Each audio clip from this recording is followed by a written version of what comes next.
Emeritus Tan Sri Datuk Zulkifli Abdul Razak. Please rise.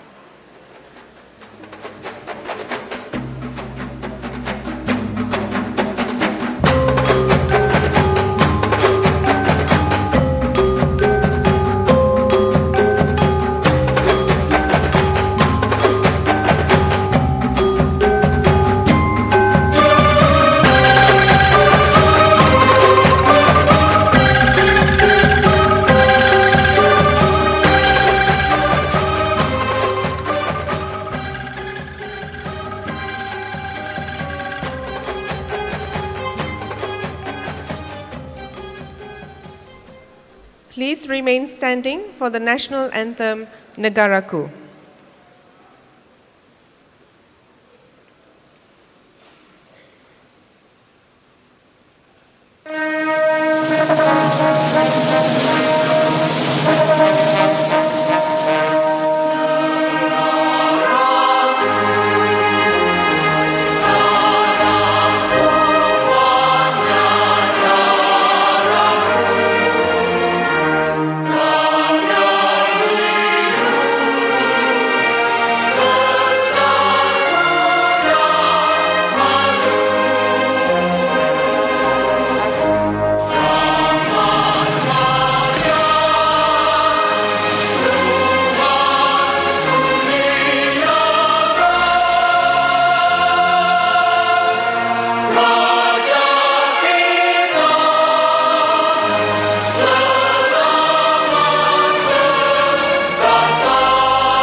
Thank you. Please be seated.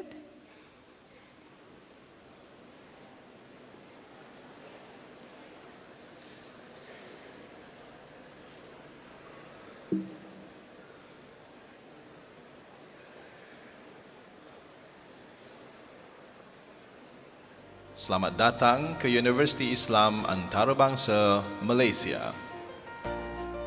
Anda sekarang berada di Pusat Kebudayaan IIUM. Apabila penggera kebakaran berbunyi atau arahan menyelamatkan diri dikeluarkan, sila tinggalkan bangunan ini dengan segera. Keadaan kecemasan boleh berlaku disebabkan adanya ancaman bahaya seperti kebakaran dan bencana alam. Terdapat 10 laluan keluar kecemasan di bangunan ini. Sila kenal pasti laluan kecemasan, lokasi pintu keluar dan tangga. Isyarat keluar semasa kecemasan akan menyala sepanjang masa. Lihat sekeliling anda untuk menentukan laluan keluar yang berdekatan. Semasa proses menyelamatkan diri, sila bertenang dan berjalan ke arah laluan keluar kecemasan berdekatan yang telah ditetapkan. Sekiranya anda berada di tingkat atas, kenal pasti lokasi tangga yang sedia ada. Untuk kelancaran proses menyelamatkan diri, elakkan daripada berbual dan berlari. Sebaik sahaja anda berada di luar bangunan, sila ke tempat berkumpul dan tunggu arahan selanjutnya. Terima kasih di atas perhatian anda. Mesej ini disampaikan oleh Jawatan Kuasa Keselamatan dan Kesihatan Universiti Islam Antarabangsa Malaysia. Menjaga keselamatan itu semudah ABC. Sentiasalah berhati-hati. Bismillahirrahmanirrahim. Alhamdulillahi Rabbil Alamin. Wassalatu wassalamu ala ashrafil anbiya'i wal mursalin. Wa ala alihi wa sahbihi ajma'in. Praise be to Allah, the cherisher and sustainer of the worlds, and blessings be on our Prophet Muhammad sallallahu alaihi wasallam, his family and his companions. Honorable Professor Emeritus Tan Sri Datuk Zulkifli Abdul Razak, Rector, International Islamic University, Malaysia, respected University Management Committee members, Honorable Deans, Directors, Mahallah Principals, Presidents of Union, Association and Council, senior officials, staff and students of the GOMBAK and Kuantan campuses, members of the media, brothers and sisters, ladies and gentlemen. Assalamu alaikum warahmatullahi wabarakatuh and a very good morning. I would like to extend a warm welcome to all of you to the Liqa Al Jamaie No. 2, 2019. We are grateful to Allah subhanahu wa ta'ala for it is with His blessings and mercy that we have gathered here today. And with that note, let's recite Al-Fatiha for our brothers and sisters who were killed in the Christchurch mosque shooting.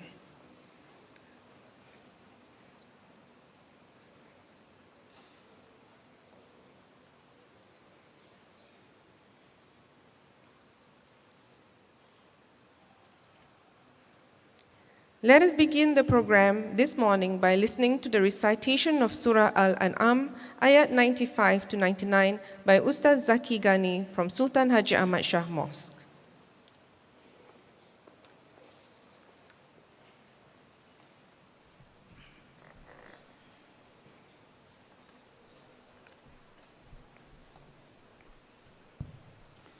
Assalamualaikum warahmatullahi wabarakatuh.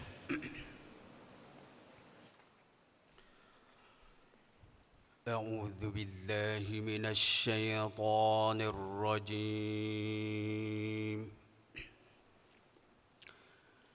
بسم الله الرحمن الرحيم. إن الله فالق الحب والنوى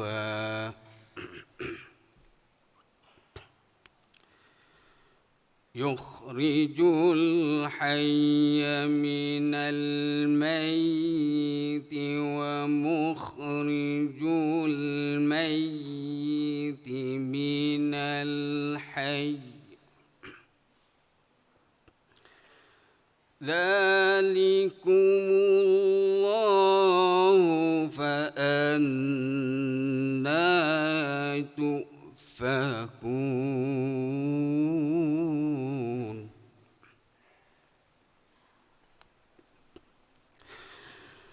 فالق الإصباح وجعل الليل سكنا والشمس والقمر حسبانا ذلك تقدير العزيز العليم.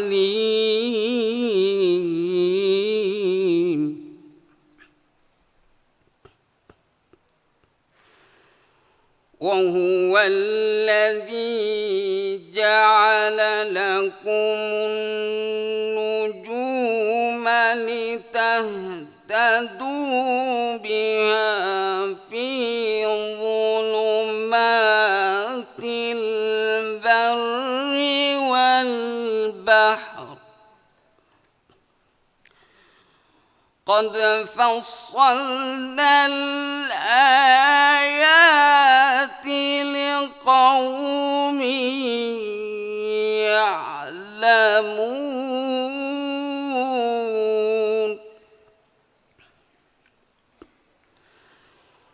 وهو الذي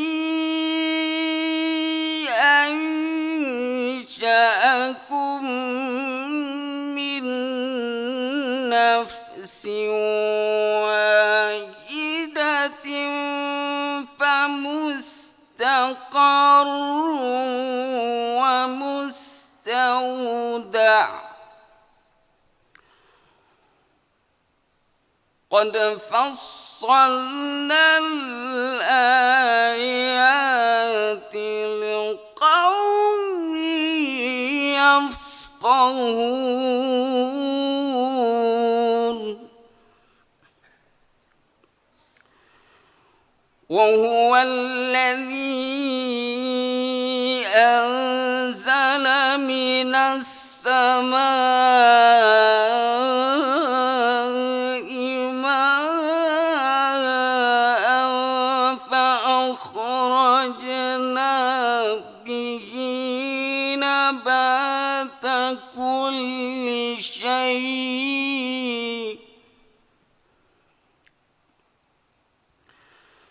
فأخرجنا به نبات كل شيء فأخرجنا منه خضرا نخرج منه حبا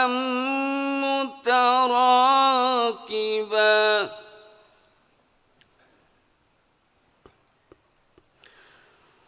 فأخرجنا منه خضرا نخرج منه حبا متراكبا ومن النخل من طلعها قنوان دانية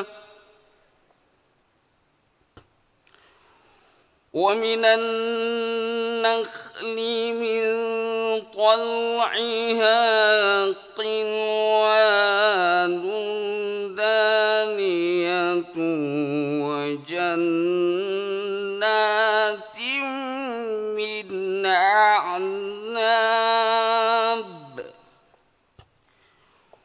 وجنات من أعناب والزيتون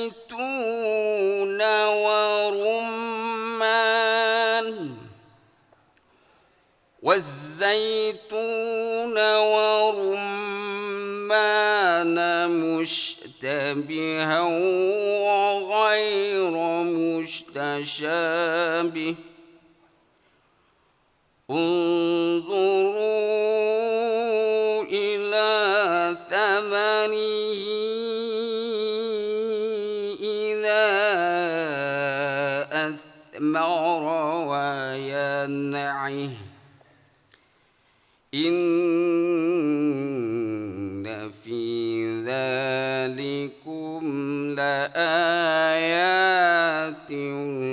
لقوم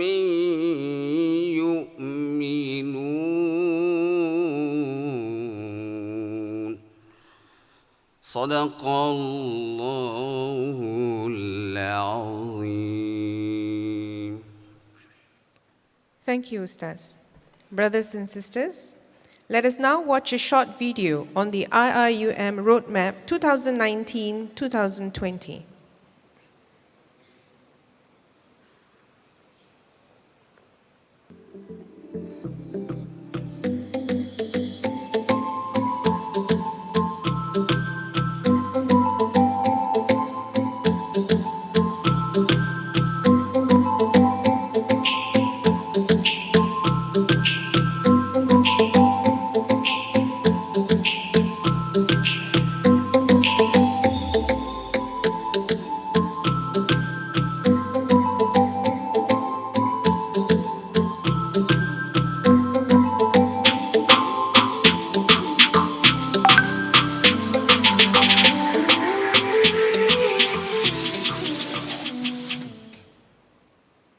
Distinguished guests, ladies and gentlemen, without further ado, I have the distinct pleasure to invite Honorable Rector to deliver his message.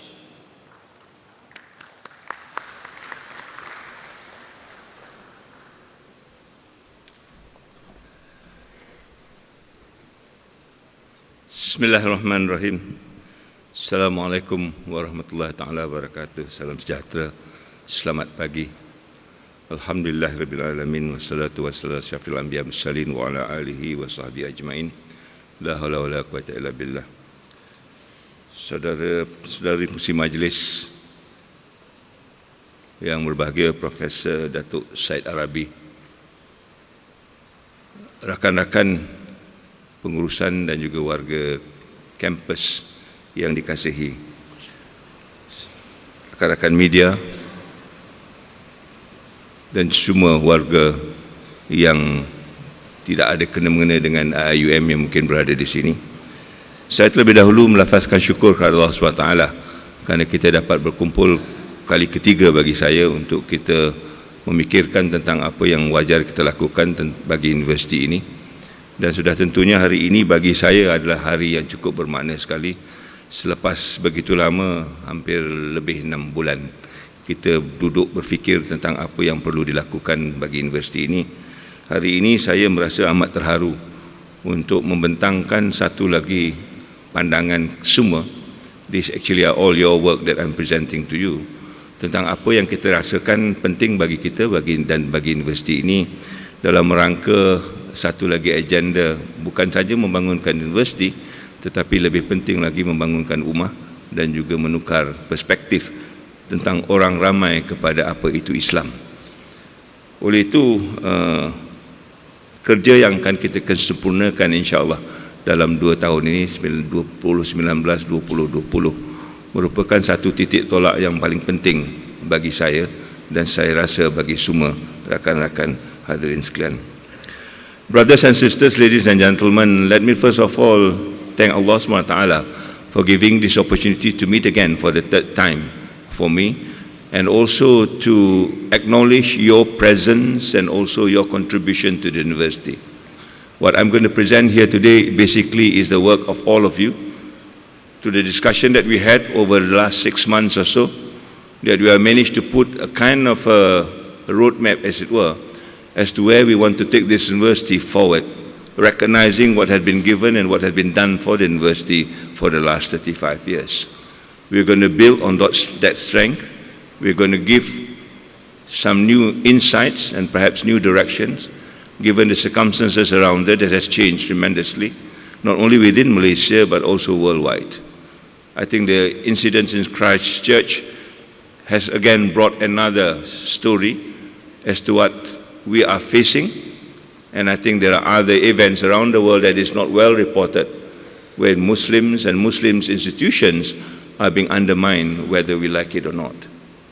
The most recent one was the incidences that's happening in India, where many Muslim universities are now facing an uncertain future, given the kind of policies and the kind of understanding of what Islam is all about in that particular country. And therefore it becomes our duty to speak for this group of people, because Malaysia, alhamdulillah, still have the opportunity for us to voice out what we think it is important for Islam. And for this university, certainly, that represents an international community around the world, will need to take that position and take that voice and give a rationalization of what Islam is all about, and to bring a new mindset of how we can contribute to the world today. And therefore, this particular roadmap, if I can have the first slide.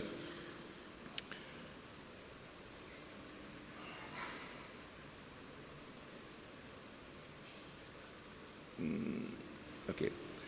And this roadmap really represents what we are doing today. If I can just walk about, I think staying here is not.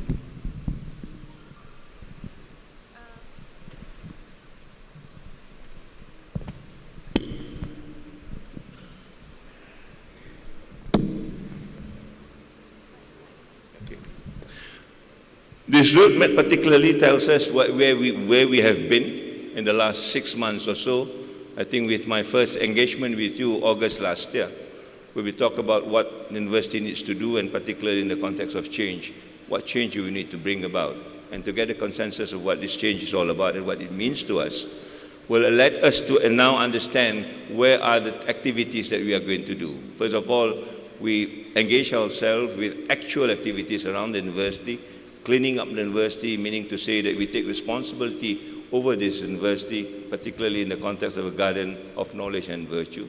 We clean up the university as part of a world event, and therefore we are part of the global agenda that brings the university into the forefront.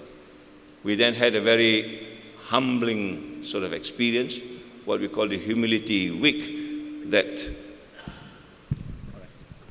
tells us again that we need to take responsibility over the university in the most private way. In other words, cleaning our own toilets and our own, bathroom and so on and so forth. I think there is a kind of a realization that we have got a role to play, even in the most private and the smallest thing that belongs to us. If you talk about being a Khalifa, as I've mentioned many times, I think the most private place is something that we are responsible for, and if we can't do that, then I don't see how we can be a Khalifa of a university world even in that particular context. We have demonstrated that we are able to do that, and then we went into a kind of a global interaction, presenting what the university is all about, talking about Rahmatan lil Alamin, when other people are just talking about their own enclave and the world around them. We had the guts and we had the audacity to talk about we are responsible for humanity, not only the Muslims as such. And beginning January this year, we went down to talk to everybody in the kuliah. The 17 kuliahs, we have not missed it, whether it be in GOMBAK, in Pago, or even in Kuantan. And the whole idea was to solicit ideas from you. What you want this university to be, what your aspirations are, what are your experience and what are your contexts. And we understand and realize that every kuliah is different, and therefore we take the recognition that this differentiation is important for the diversity of the university. And alhamdulillah, for every kuliah that I went to, we have got very warm reception. And not only that, the kind of feedback that you will give, and you will see those feedback today, are very, very exciting, very, very unique in some circumstances. And this is what the university is all about. We missed it some way along the line. We're going to collect all this back, and we will present to you and also to Malaysia and indeed the world when we put our website that this is what the university represents for the last 35 years and moving on. Yeah? We engaged you again last month to tell you what sort of changes we want to do and how we're going to execute those changes. Yeah? The first time we talked about changes, how we're going to execute this change, and the crux of this change is basically how do we work together. If we talk about Islamization, integration, and internationalization, I think the key word of these three I's is basically integration. How do kuliah integrate with one another? How do we integrate with other universities? And how do we integrate ourselves within the world agenda? And this is something that we again articulate again in this particular talk. So today we are, the 22nd of March, a blessed Friday, and alhamdulillah, with your presence today, we will share with you what is it that we want to do moving forward. I want to start with what is the basis of change. What are the building blocks that we talked about as we move forward? What are the new things that we need to consider if we have not considered it before? Primary on this, I think, is basically the falsafah pendidikan kebangsaan.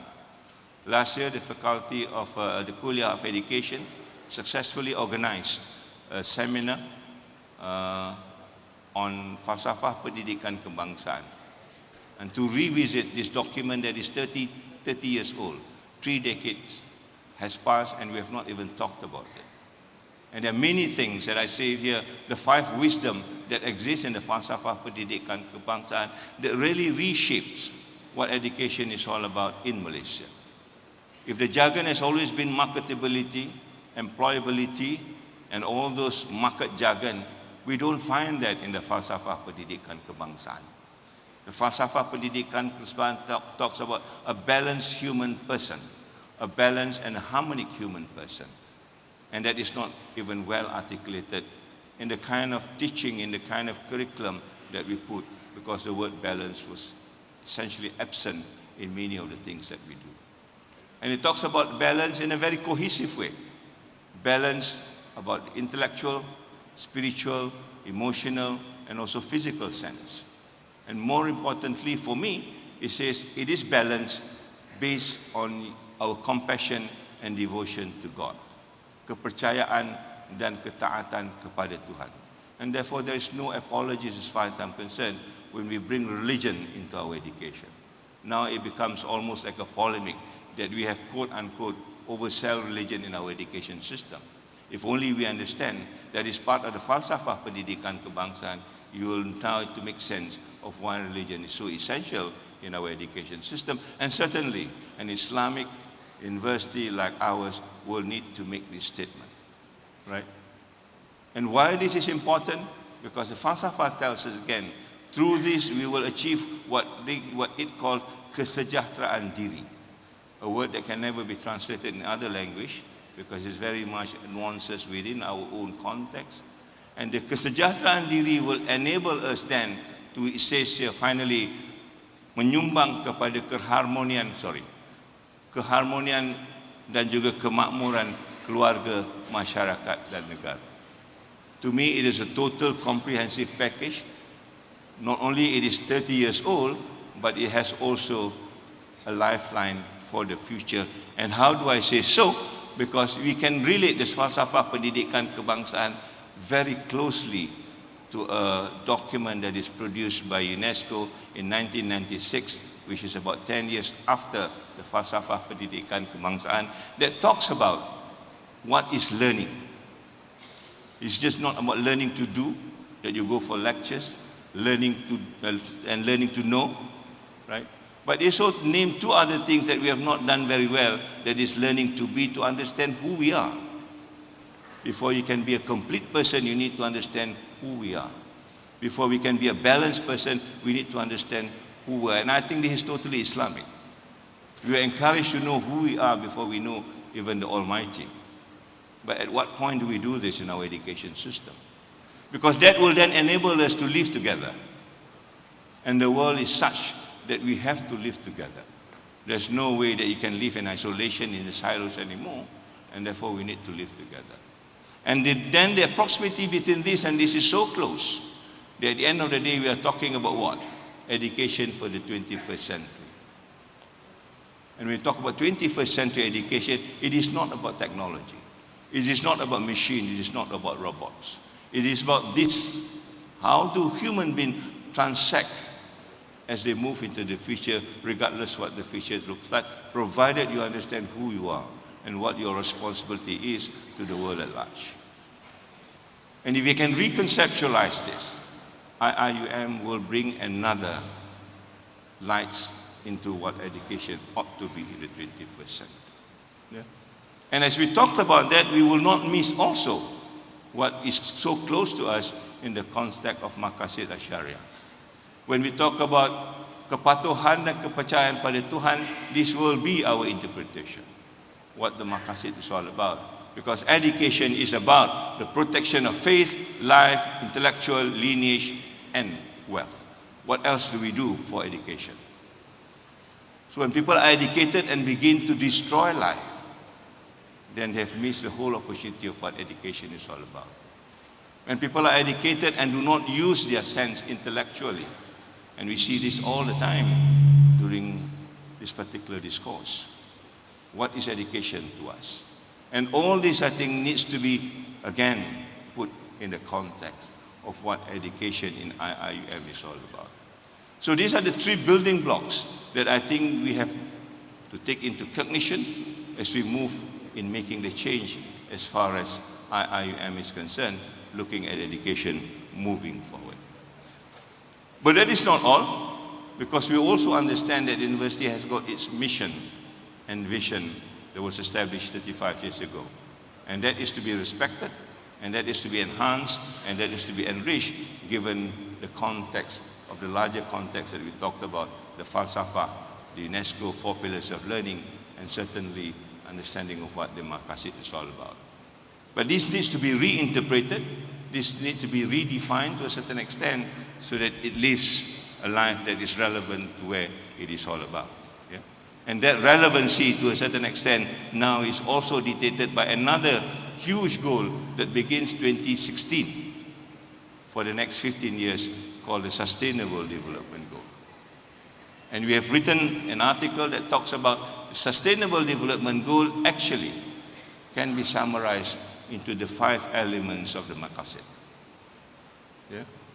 Every of these objectives and every of these goals can be fitted into the 5 elements of the Maqasid. And therefore there is no incongruency, there is no contradiction. In fact, the Maqasid lift it up even higher because we talk about something that the SDG do not talk about, that is the soul of the human person. It is absent here, and maybe we can add up another 18 goals when we talk about the Maqasid in that particular context. And the goal of the SDG is basically almost the same. We talk about partnership, another diversity of people living together, and understanding and working and transacting whatever they need to do. And it's all about peace, to bring peace. When you transact and you partner with people, it's not about fighting a war, but how do you then make peace with each other so that people will be safe, the planet will be safe, and prosperity will be equally distributed in an equitable way. We can use this again to uplift what education is all about in the context of education for sustainable development. All this, ladies and gentlemen, has been summarized in a book. Yeah, we have written a book, and I would like to thank Prof. Rusfa for this, Prof. Rashid, and also Sri for diligently working on this. But I'll just summarize it in the slide that I've got with you. So this will be then the building blocks. At every moment when we discuss about education in this university, we need to look at all the other dimensions that we have left out or we have not considered before, so that it becomes totally comprehensive in the context that we want it to be. Yeah? So that will be the starting point. Now, once we accept this and once we understand it, then we begin to try and understand what is this IICE is all about. I know this is something that has been talked about, but I think we need to redefine it a little bit to make it a little bit more clearer so that we know as we talked about it, there is a context within the larger context that I've spoken to you earlier. So I've mentioned this to you, we need to begin with the word integration. Yeah? And integration in this particular context talks about a number of things. On the knowledge base alone, we need to talk about transdisciplinarity. In other words, there is no hard and fast borders as far as education is concerned. If you are in the engineering kuliah, that's fine, but there is also the context within maybe architecture. You cannot divorce 100% engineering from architecture.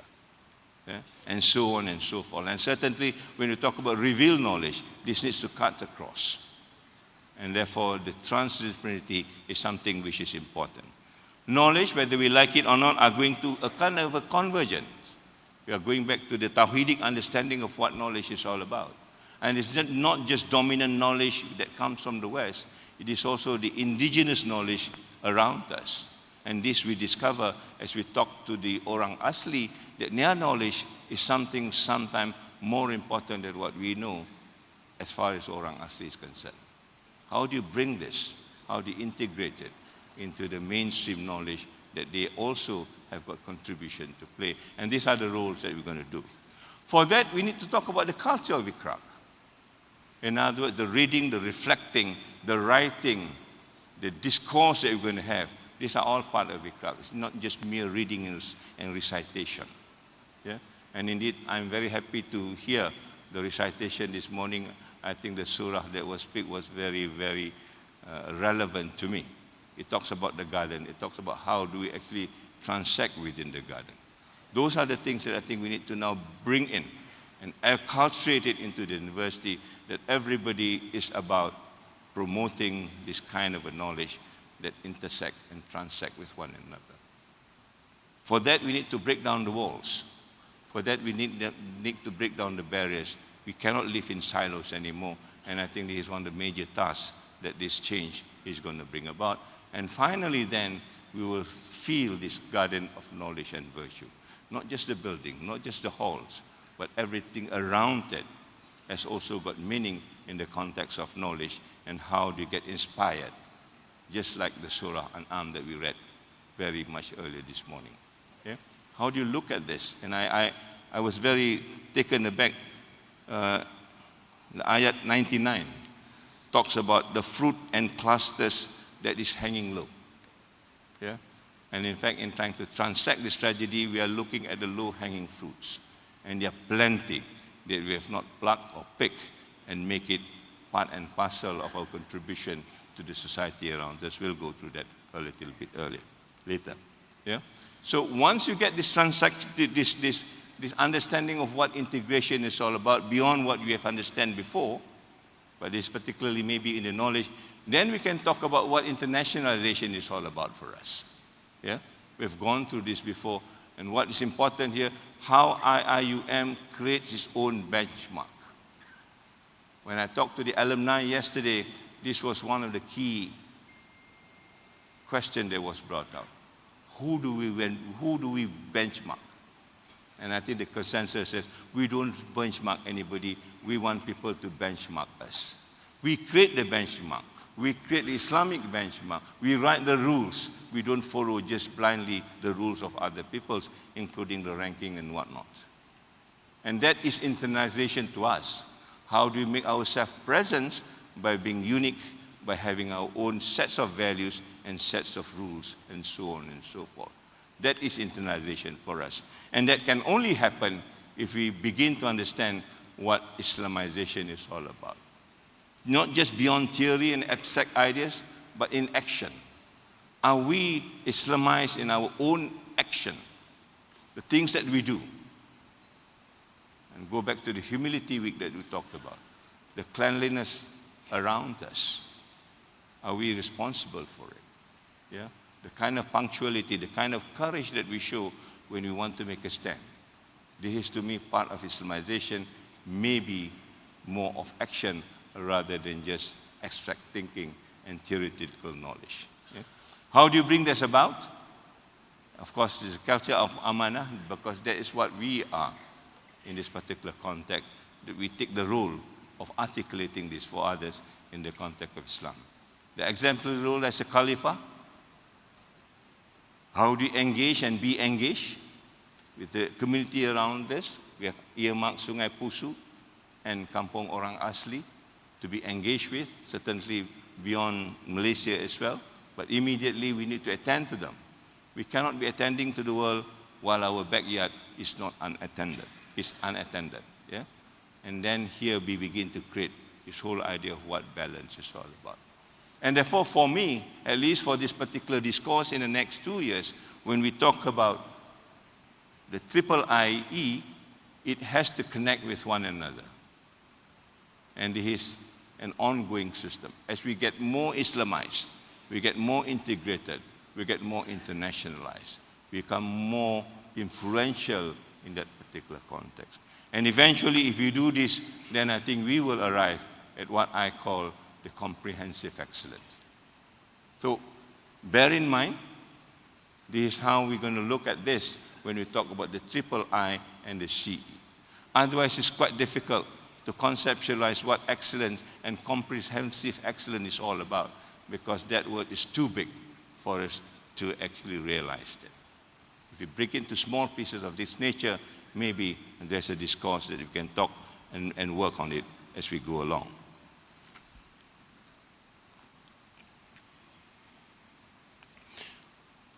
For that, we have gone into the strategic outcomes. And these are the six strategic outcomes. We talk about the balanced graduates, the balanced staff. These are terminologies of the Falsafah and also the Quran when we talk about Mizan. We talk about societal well-being and also values creation. How do you create values? Not just value in that particular sense. How do you institutionalize it and stabilize it so that it becomes a part and parcel of the culture of this university moving forward? How do you make it a responsible sort of an activity, particularly in the context of research and innovation? The word has changed now. when you talk about responsible research and innovation, means that you need to be in touch with the people who you are working with, the people who will benefit from your research. It is no longer a research that you do alone in your room, regardless of what's happening outside. So you need to be engaged and be engaged in that particular context. And then eventually, I think we'll find our global presence and global relevance. Yeah? In all this, I think we summarize it. We want to humanize education again. As we have been inundated with technologies and machines, we need to remind ourselves human being is the priority as far as education is concerned. All the rest are just appendages and added on. We need to actually humanize it. And how do you humanize it? Like I say, we use the maqasid and also sustainable development as the thrust of moving forward in dealing with the future. We've got our own strategic map, and the strategic map is deliberately designed as a crescent to show the Islamic spirit within it. Yeah? We need to, first of all, be ready in the elements of philosophy and understanding the principle, the 6 principles that I mentioned to you. How then we can process this in our organization as such, something that we're going to talk about as we go into the details of this, and get the strategic outcome, the 6th one that we mentioned, and finally arriving at this idea of how education could be the humanizing element for education to move forward. I will not go into detail because we have gone into the details of it as we discussed about it. Now, when you talk about transdisciplinarity, the sharing of knowledge, the convergence of knowledge, how are we going to do it? For this, I think we've devised another sort of model so that we begin to conceptualize how kuliahs can work with one another, how departments can work with one another, how individuals can work with one another. For that, I think we frame up 4 very important sort of knowledge base moving forward. It may not seem so now, but moving forward is something that I think we will try to catch on with. Yeah? First, when you talk about humanizing education, it is about transformation of the individual and his or her community. That is a basis for education. If you have education and nothing changes, then that education is either irrelevant or useless. We're wasting our time. Right? So mindful that everything must cause a kind of a transformation at the individual level, better still at the social level. That is the last call as far as IIUM education is concerned. And therefore engaging with community becomes an absolute must. Yeah? Now to have that, we need to recognize what is going around us. Sustainable development, as I've mentioned, is there, and we need to engage it the way we think fit, given our own perspective and our own ideas of what sustainability is all about. It is now very much contextualized in the life sciences, in our context, the garden around us, even the jungle around us.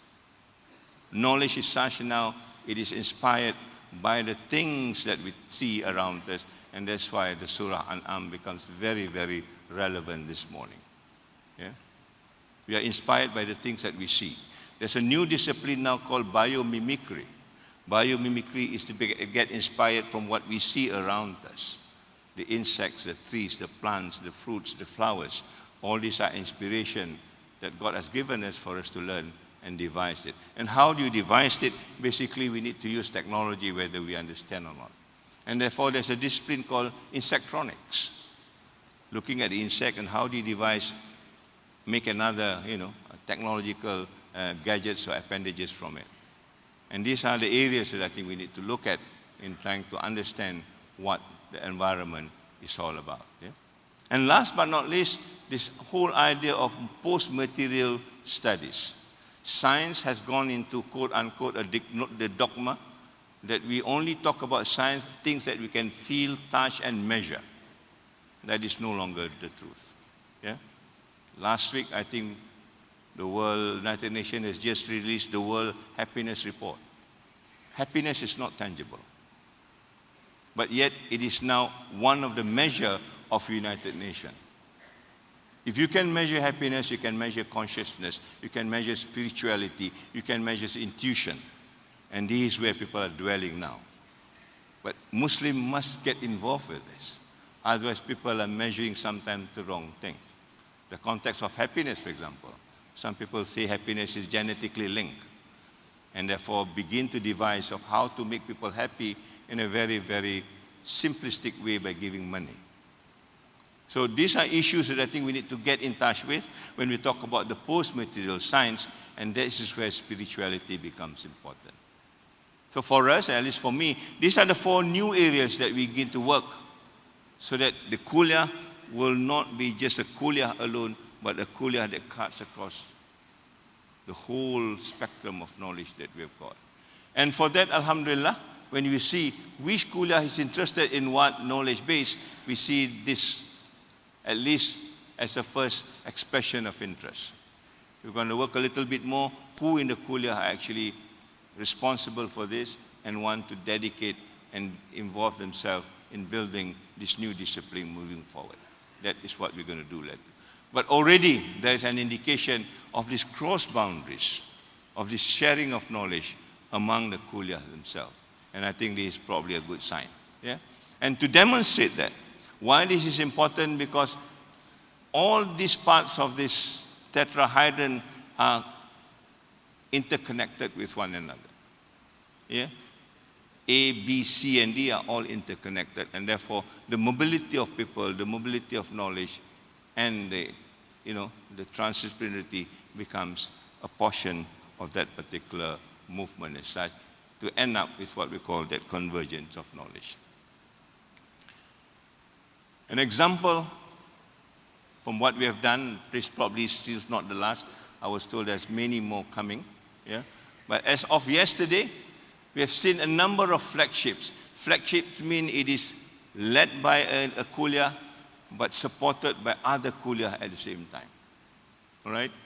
If you look at ICOL, I've got a flagship called Peace and Justice in the Community, and these are the kuliah that wants to support it and work with it.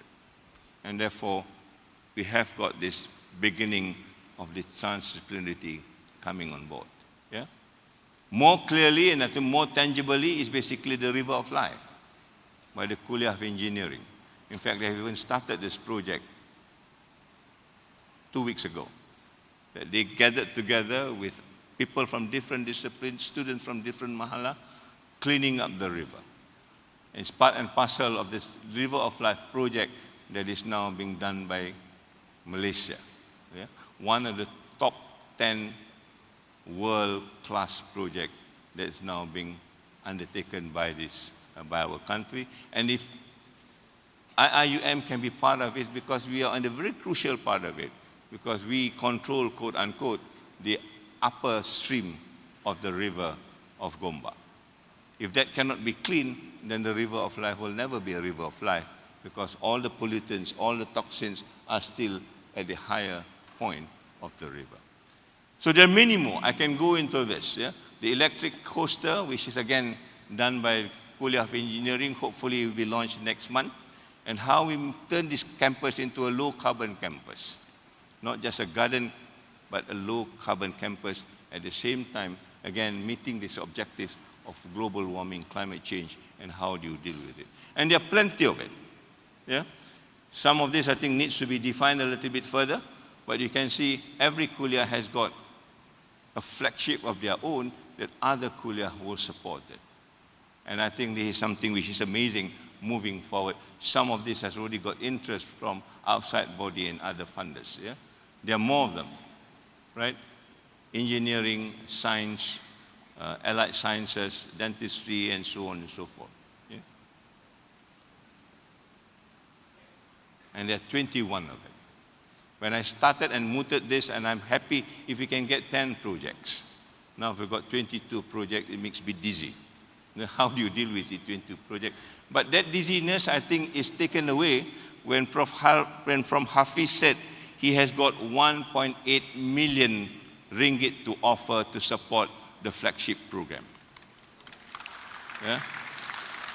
I don't know where he got the money from, but definitely it's about 1.8 1.85 million, yeah, to be exact. We will offer this to the flagship programs on a competitive bid. If you can compete for this money, then that money belongs to you. We will set the criteria very soon, and all these other projects that we've listed, 22 of them, can bid for the projects, can bid for the funding. Yeah? And already there are expressions of interest from other companies looking at some of the projects that we've discussed with the MTDC. Just came from Hafiz yesterday and talked about we want to see 3 or 4 of these flagship programs that they want to fund. Brothers and sisters, the moment we put up what we are capable of, people will come and want to fund you. The difficulty is that when we do not show that what we are capable of doing, then people say we have got nothing to offer. Yeah? Indeed, IIUM has a lot of things to offer, only that we need to make sure that people understand what is it that we are offering. So alhamdulillah, it looks like the flagship is going to go forward. Yeah? But we hope that it will be done in a way that is very systematic and has a full impact around the community, if not around the country as such. The latest yesterday that we just found out, one of our sisters has worked on a very, very important subjects of language and also the human civilization. Yeah? Quietly, in her own silo perhaps, that she has done this. I was told that there'll be 52 documentaries that will be aired on TV very soon that talks about this lingual revolution and human civilization. All done within this university, researched by this university for other people to learn and savor it. Yeah? So, alhamdulillah, I am very, very happy that we've got something to offer. This will go on the website within the next 2 weeks so that the world can also sample what we have got to offer to them.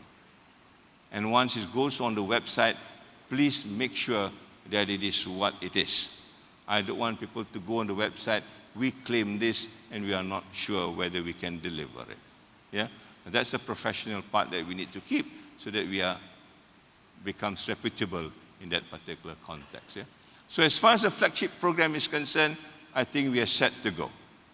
We're going to have a few more meetings, and we will then put this up as a kind of a project that the university can stand by and will support it moving forward. That project is not just the project is also now mapped against the Sustainable Development Goal.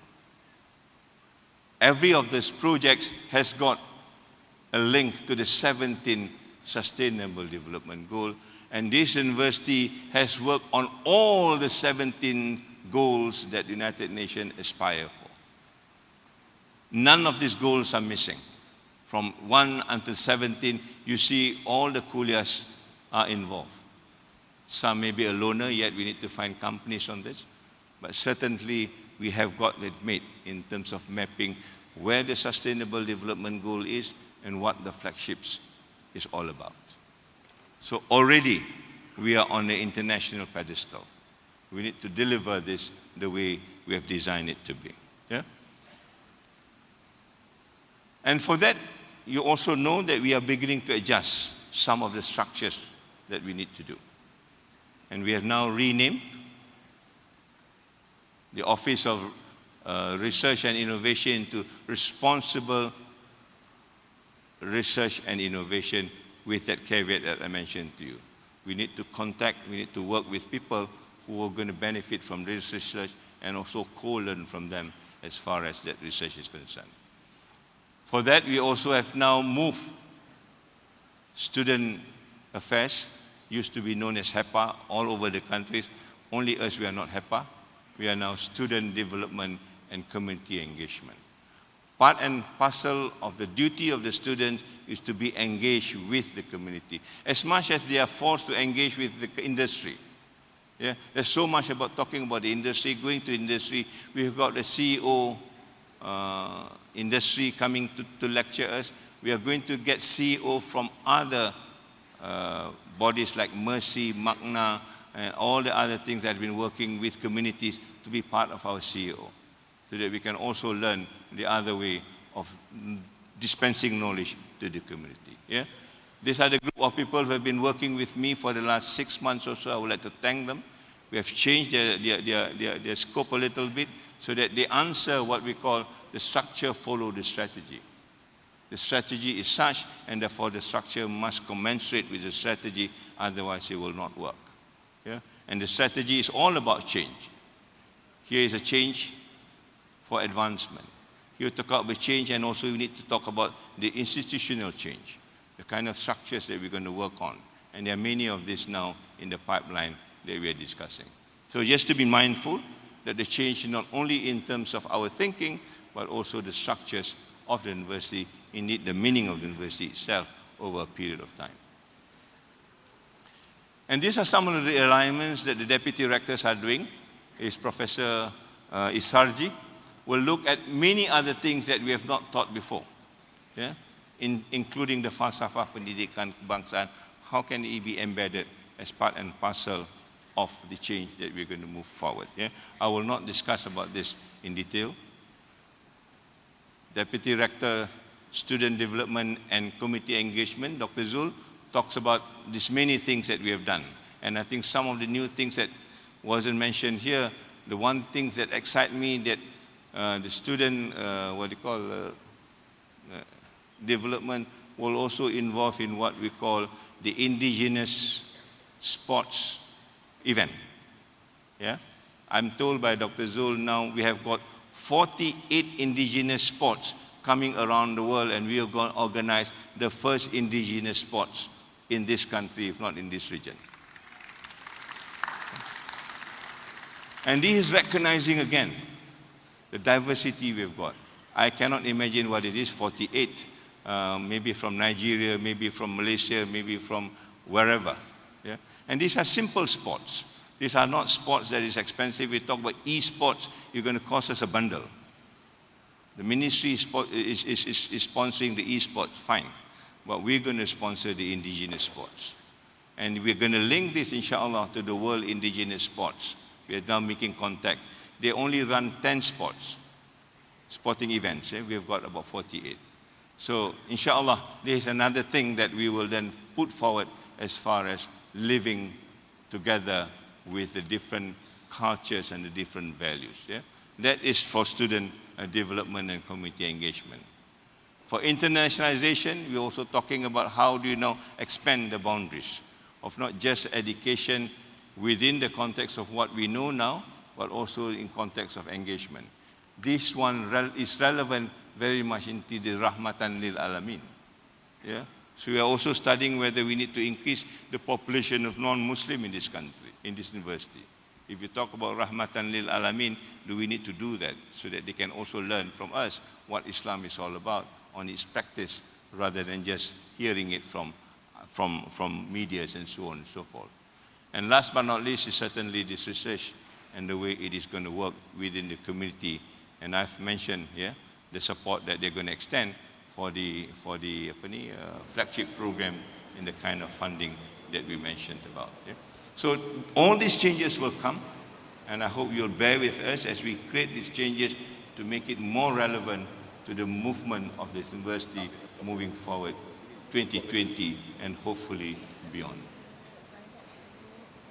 If we were to put it together in the context of what we have got, this is the kind of thing that we see. Yeah? We are trying to aspire to be the regional centers of expertise for sustainable development, recognized by no less United Nations University, hopefully by the middle of next year. The submission will go out 30th of April, and we have seen the kind of feedback you gave. We have no, or at least I have no hesitation why we should not get it. This is better than your ranking, whatever ranking we are talking about, because there are no more than 200 regional centers around the world that is recognized by the United Nations University. And there's none from the Muslim world, neither there are any from the Islamic universities. If we were to get it, we will be the first. And inshallah, we will get it by the middle of next year. Yeah? And all of this then will support that. All the things that we are doing will support that particular application that we're going to have in terms of bringing in what this university is all about in the context of sustainable development, given the bigger ambit that I've mentioned to you this morning. These are the details of it, which I will not go into. Every of this has got its own details, and that is supporting one another. Yeah? This does not go alone, it is supporting one another in trying to make these regional centers a meaningful centers as such. Yeah? That's the other one. So all these 12 has got its own details, and this detail will be worked out in the next month or so, right? And for that, we have had a room now at the office of the rector. We call it a peace room, where all this information will be displayed. You are welcome to visit them so that you can understand what is going on from time to time. Last but not least, there will be a monitoring of this. Yeah? We will monitor it from Q1, which is at the end of this month. We will see all these details to be put in place as a kind of a performance from the flagship programs in the Kuliah, and then we'll go Q2, Q3, Q4, and hopefully going on to next year in the year 2020. Every Kuliah will be monitored. Every SDG goals that you have promised will be monitored on a quarterly basis, right? So hopefully there is small room for error. If there is any error, we will bring it back to where it should be when we monitor them from month to month. Yeah? So ladies and gentlemen, what is left is basically in trying to understand this big picture, what we are trying to do. We are trying to humanize education. We cannot humanize education to make it to balance and harmony if we just work on these parameters as we've been told to, the 4 IR. Important as it is, we need to balance it out with the human spiritual strength. And this is the area that I think we want to develop so that we can be a little bit more conscious as a human person, not just as a worker, not just as a bureaucrat, not just an academician, but as a human person to understand what our amanah and our role is moving forward. All right? And hopefully this will be then digested into another area of what education is all about, given the whole scope that I've mentioned to you earlier. What is next? Beginning from today, we will then want every kuliah, every mahala, to start cascading these roadmaps before the end of April. In other words, everybody in your organization must understand what this roadmap is all about. We will give you this book. We will give you this, presentation. And then it's up to you now to bring it to the level, to the very lowest level in your kuliah or in your mahala. The sweeper must understand this. Your driver must understand it in their own terms, in their own language, so that they feel that they are included in this movement. Yeah? So that they feel that they owned it as well. So that they are part and parcel of the larger team of IIUM in trying to make the change. All right? So we leave this to you in how to organize it. Certainly we will support you in whatever ways we can if you want to make this happen. You need to prepare and complete what we call the project details for implementation before the 1st of April. In the next 2 weeks or so, or the next 1 week or so, 10 days or so, we will give you a kind of a format to enumerate who is involved, who is responsible, and what is it that you need for this to happen after April 1 in terms of implementation. Yeah? This is something that we need to do so that we are very clear of what is it that we want to do as we move forward collectively. Then we need to start monitoring performance for June 2019 so that we can go into the next quarter and see how much achievements we have made over a period of time. And last but not least, you need to put this documentation for the peace room that I've mentioned, because we will display for every kuliah what is the performance, at what level they are from time to time. There's already now, partitions of every kuliah, the 17 kuliah in this peace room.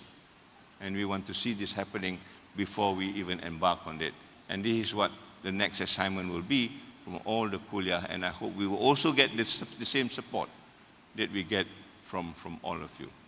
Now, before I end, there are a number of things I think that I want to signal to you that we are going to move as far as change is concerned. From today onwards, the word rectory do not exist in this university anymore. Yeah, for some of you, it may be a shock because you have been using this for the last 35 years. But if you just care to Google the word rectory, you'll find what the meaning is. The meaning is a house of a Christian priest.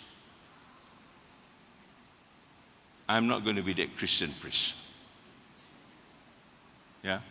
So the word rectory do not reflect what this university is all about. So we have decided in our UMC to replace it with a simpler word, office of the rector. As you move into the rector's office, you'll see on the top of the window is the office of the rector. I think that's the proper word.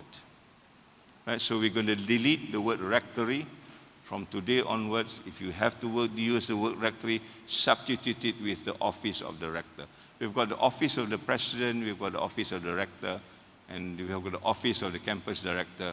We will just follow that simple idea so that this whole idea of what a rectory is all about can be taken out of the vocabulary of IIUM. Yeah? So that is the first signal of change, and there are many other changes that will come as we go through and understand what this is all about. The change will be implemented gradually, and I hope you will be with us in making this change happen in the next 2 years, inshallah. So on that note, I would like to stop, and there will be a next session that we will then commit everybody to this idea by signing a consensus statement. The consensus statement means that all of us are together in trying to realize this hopefully noble change moving forward, and from then on we will move as a team as far as this university is concerned. Yeah?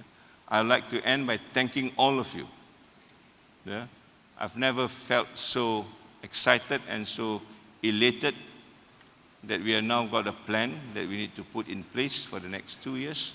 Why 2 years? Because we have the urgency of doing it. If we live for 5 years, perhaps we've forgotten about it, but we want to do this in a systematically way so that in 2 years, by 2020, we will see how this university change over a period of time. Yeah? So saya berterima kasih kepada semua yang telah membantu universiti, khususnya saya yang baru di sini, tidak sampai umurnya 1 tahun pun, tetapi mendapat berbagai-bagai bantuan, sokongan dan juga alu-aluan daripada semua pihak yang membolehkan kita membuat satu perancangan untuk mara ke hadapan dalam tahun 2020. Wabillahi taufiq wa hidayah. Assalamualaikum warahmatullahi taala wabarakatuh. Thank you, Honorable Tan Sri, for the very important message. We will now open the floor for a 30-minute dialogue session. Anyone from GOMBAK would like to ask any questions? Yes, can you please use the mic, Brother Mumtaz?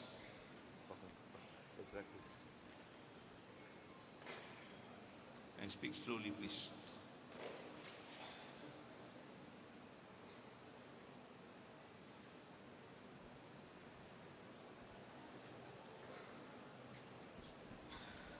Thank you very much, my dearest Honorable Rector, for your elaboration on this important link between Islamization of knowledge and goals of sustainable development.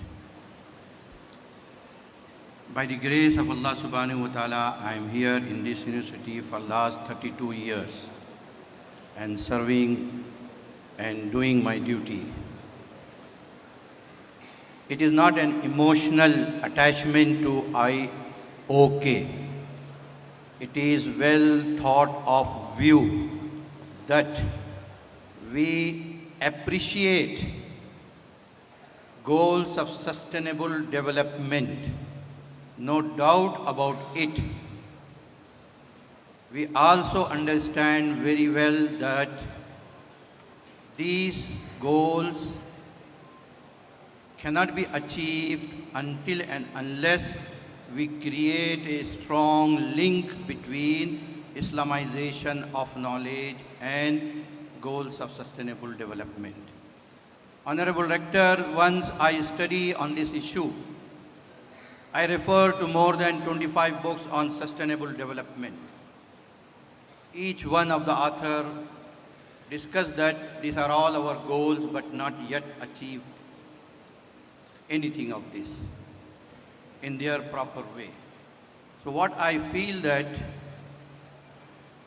you must emphasize both together, and that would be the contribution of IIUM to the world. That what is the way leading, as you said, leading the way. So what is the way to lead the world? That is through the path of Islamization of knowledge. Thank you very much, Honorable Rector. Wallah alam bis sawab. Allah knows everything better than us. Thank you very much. Jazakallah. Exactly.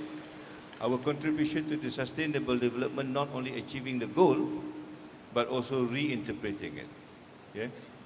Giving it new meaning and giving it the Islamic perspective that is seriously lacking. I've been involved in this for almost 20 years now. And we have managed now to coin what we call decolonizing sustainable development.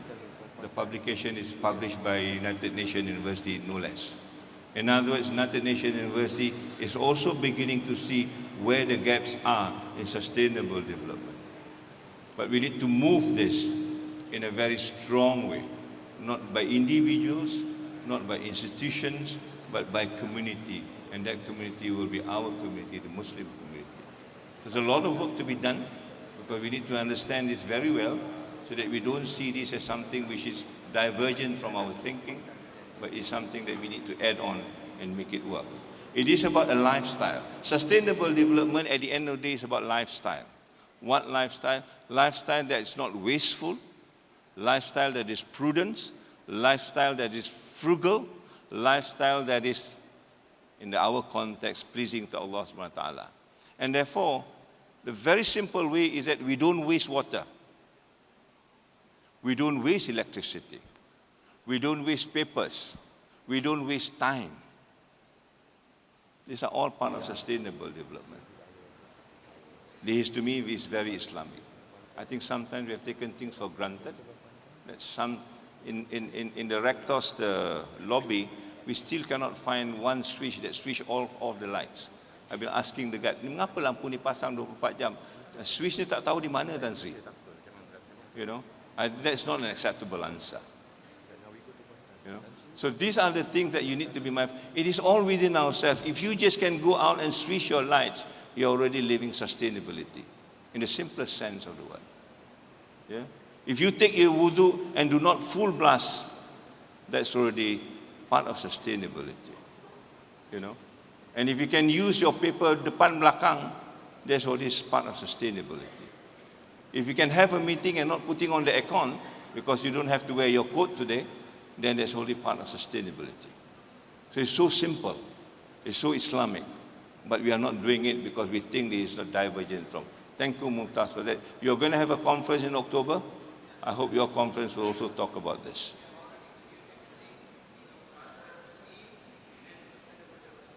Alhamdulillah. Alhamdulillah. Any more questions? Or any more comments? Sila. Assalamualaikum warahmatullahi wabarakatuh. The presentation about the flagship programs are very interesting, but talking about the transdisciplinary context of it, I wonder if the students will have the opportunity to partake in any of the flagship program, for example, in the area on peace and justice. The kulliyas involved there, or I think it's about just 4 or 5 kulliyas there, but will the students from other kulliyas be allowed to partake in it? Or just the students from the kulliyas who are partaking? I certainly hope so. Because this is to prepare the younger generation. When you talk about the maqasid, we talk about the lineage, and other we are talking about the future. People like me has very little to contribute. People like me perhaps mess the world for you. Yeah? Now we need now to prepare the next generation moving forward.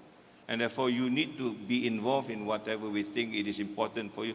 Transdisciplinarity is important. And it's nothing new in IIUM. When you talk about revealed knowledge and reason, human sciences, these are transdisciplinarity, except that we don't use the word. Yeah? The word is transdisciplinarity in that particular context. But we want to move just beyond that.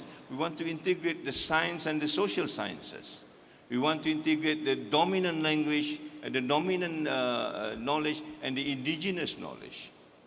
All this, I think, needs to be converged into one, and that's meant for you. But we hope you will take this, because it's going to be more difficult to understand this as you move into transdisciplinarity, because the mindset has to be wider. So the word now is not just lifelong learning. Everybody understands lifelong learning. The new words that will come by will be life-wide learning. Life-wide learning means you not only know the depth, but you also need to know the breadth. Yeah? I'm a pharmacist, but I need to talk the language of social scientists. I need to communicate with people like Professor Said Arabi. And I need to understand where he's coming from. When I talk to the orang asli, I need to know where he's coming from. I cannot be using scientific jargon to talk to them. Yeah? So these are issues that I think will revolutionize, quote unquote, what education is all about. And certainly the students will be the main participant in this. My worry is that old generations like us are not equipped to handle this. And this is where I think we're going to work on as far as training of the new lectures coming forward.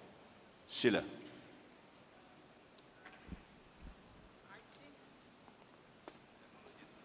Okay, thank you. I think the slide before mentioned that we are going to replace the ranking, right? And how do you look at the successful of these kinds of sustainable that you have mentioned before? I mean, do you think that the West will accept this? And how many percent that we're going to win to implement this kind of sustainable that you have mentioned? Thank you. I think the answer is simple. If you read the book called Blue Ocean Strategy, which is used quite widely in Malaysia, the first statement that we miss in this book is that do not benchmark. Because he said the moment you benchmark, you can only be second best. If I were to benchmark Professor Isarji, I will never be able to overtake him. Because each time he does something, I need to follow. Each time he does something, I need to follow. Each time he does something, I need to follow. At what point do I say I'm better than Professor Isarji? So that's the game that we are trapped in. And we do not know that we are trapped in that game. Some commercial houses say if you want to be a world-class university, you need to do 4 things. What are the 4 things? You need to do publication. You need to have citation. You need to have what you call public reputation. Yeah? And I don't know what's the other one. Yeah? But what this tells us, if you do publication and citation, where is community engagement?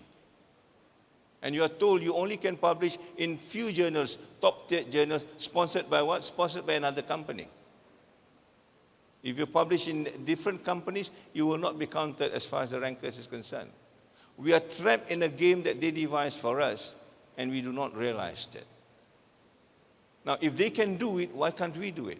We say, as far as IIUM concerned, if you want to be a class university, you must have triple ICE. You must have community engagement. I mean, just speaking out loud. Yeah? You must understand Arabic, for example. Then you write your own rules, that everybody will follow you.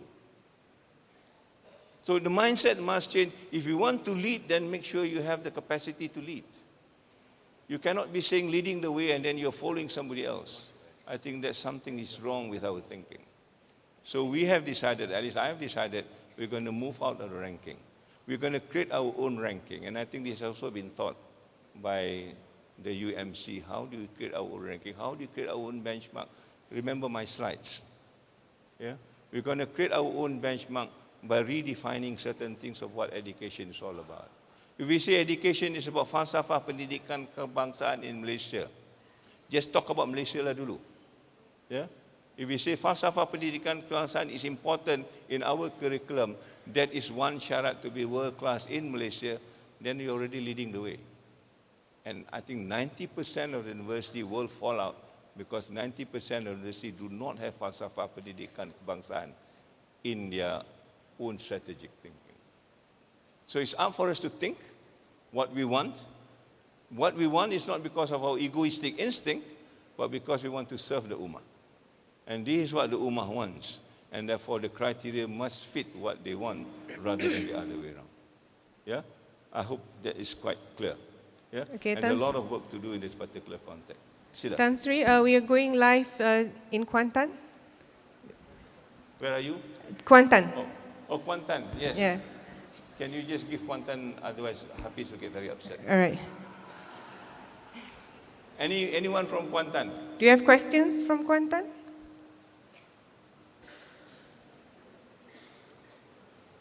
Okay, while they're thinking about it, please go ahead. We've got. Oh, ada? We've got, yeah. Okay. Assalamualaikum warahmatullahi wabarakatuh. Waalaikumsalam warahmatullahi wabarakatuh. It's very valuable to hear our honorable rector our presentation about the presentation today about the SDG and what we're going to achieve. At least it guides us what we're going to do in the future. My question is quite simple. Okay, you talk about Maqasid Sharia. Okay, as far as I'm concerned, I understand that is the objective of the Sharia. So my question is, how we to achieve the Maqasid Sharia without implement the Sharia? Maybe I'm quite straight here, all right? Maybe Prof can explain to us. Assalamualaikum. I think we are trying to implement the Sharia. I'm not too sure whether I got it right. Yeah? An Islamic university not implementing the Sharia probably may not be the right answer. But I will leave this to the authority, the centrist people agaknya. Yeah? But this is something that I think we need to understand and develop further. From my point of view, Maqasid al-Sharia sometimes can also exist independently when we talk about the non-Muslim world. If you want to move into the non-Muslim world, you cannot institute the Sharia first before the Maqasid comes in. It will never happen. So that's a debate that I think we're going to have. I hope somebody else will take on this debate so that we understand exactly where the Maqasid is all about. I give you one simple example. Yeah? I'm part of the Malaysian Productivity Board. Malaysian Productivity Board has a problem with the word productivity. They kata, when they talk about productivity, it's about just the workplace. People who are not in the workplace do not talk about productivity. The lay people, the Malaysians, are not bothered about productivity when productivity needs to be a holistic thing. And we settled on it. And the suggestion that we have, why don't we define productivity in the context of Maqasid al-Sharia? In other words, before you go into your workplace, you must make sure your workplace protects and promotes life. In other words, in terms of safety, in other words, in terms of security. If that happens in the workplace, that is only one part of Maqasid being implemented in the workplace.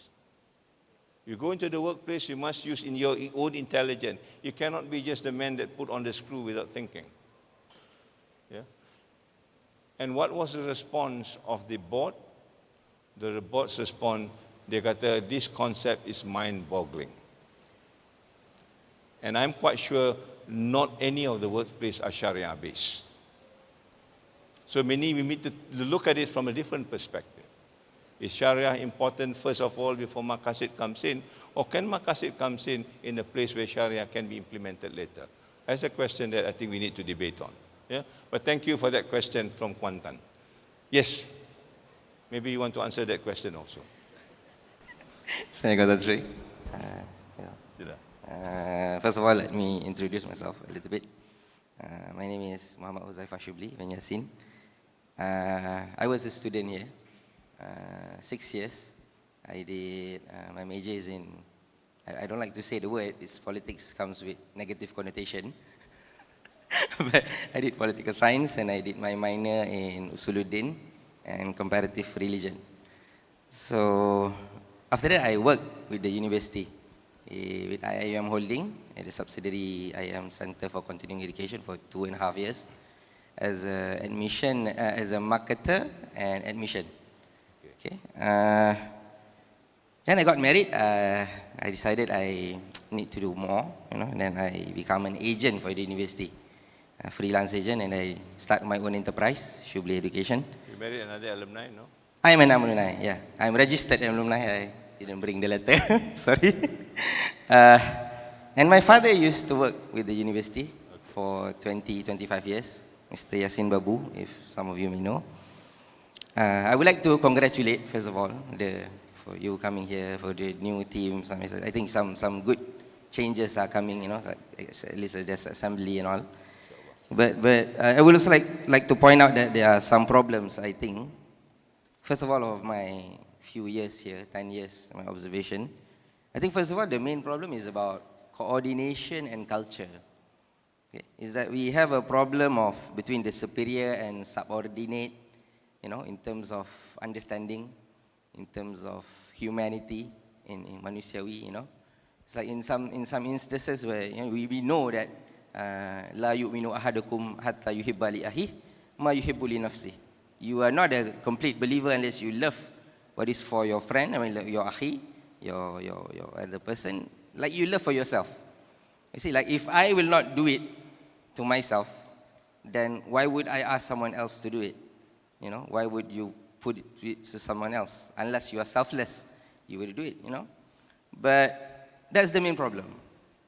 Even when I was in the system, I can see backbiting, I can see superior who does not understand the workload, the hectic life, the stress of this living, And there's basically no love, no warmth, which is not I see in the times of my father.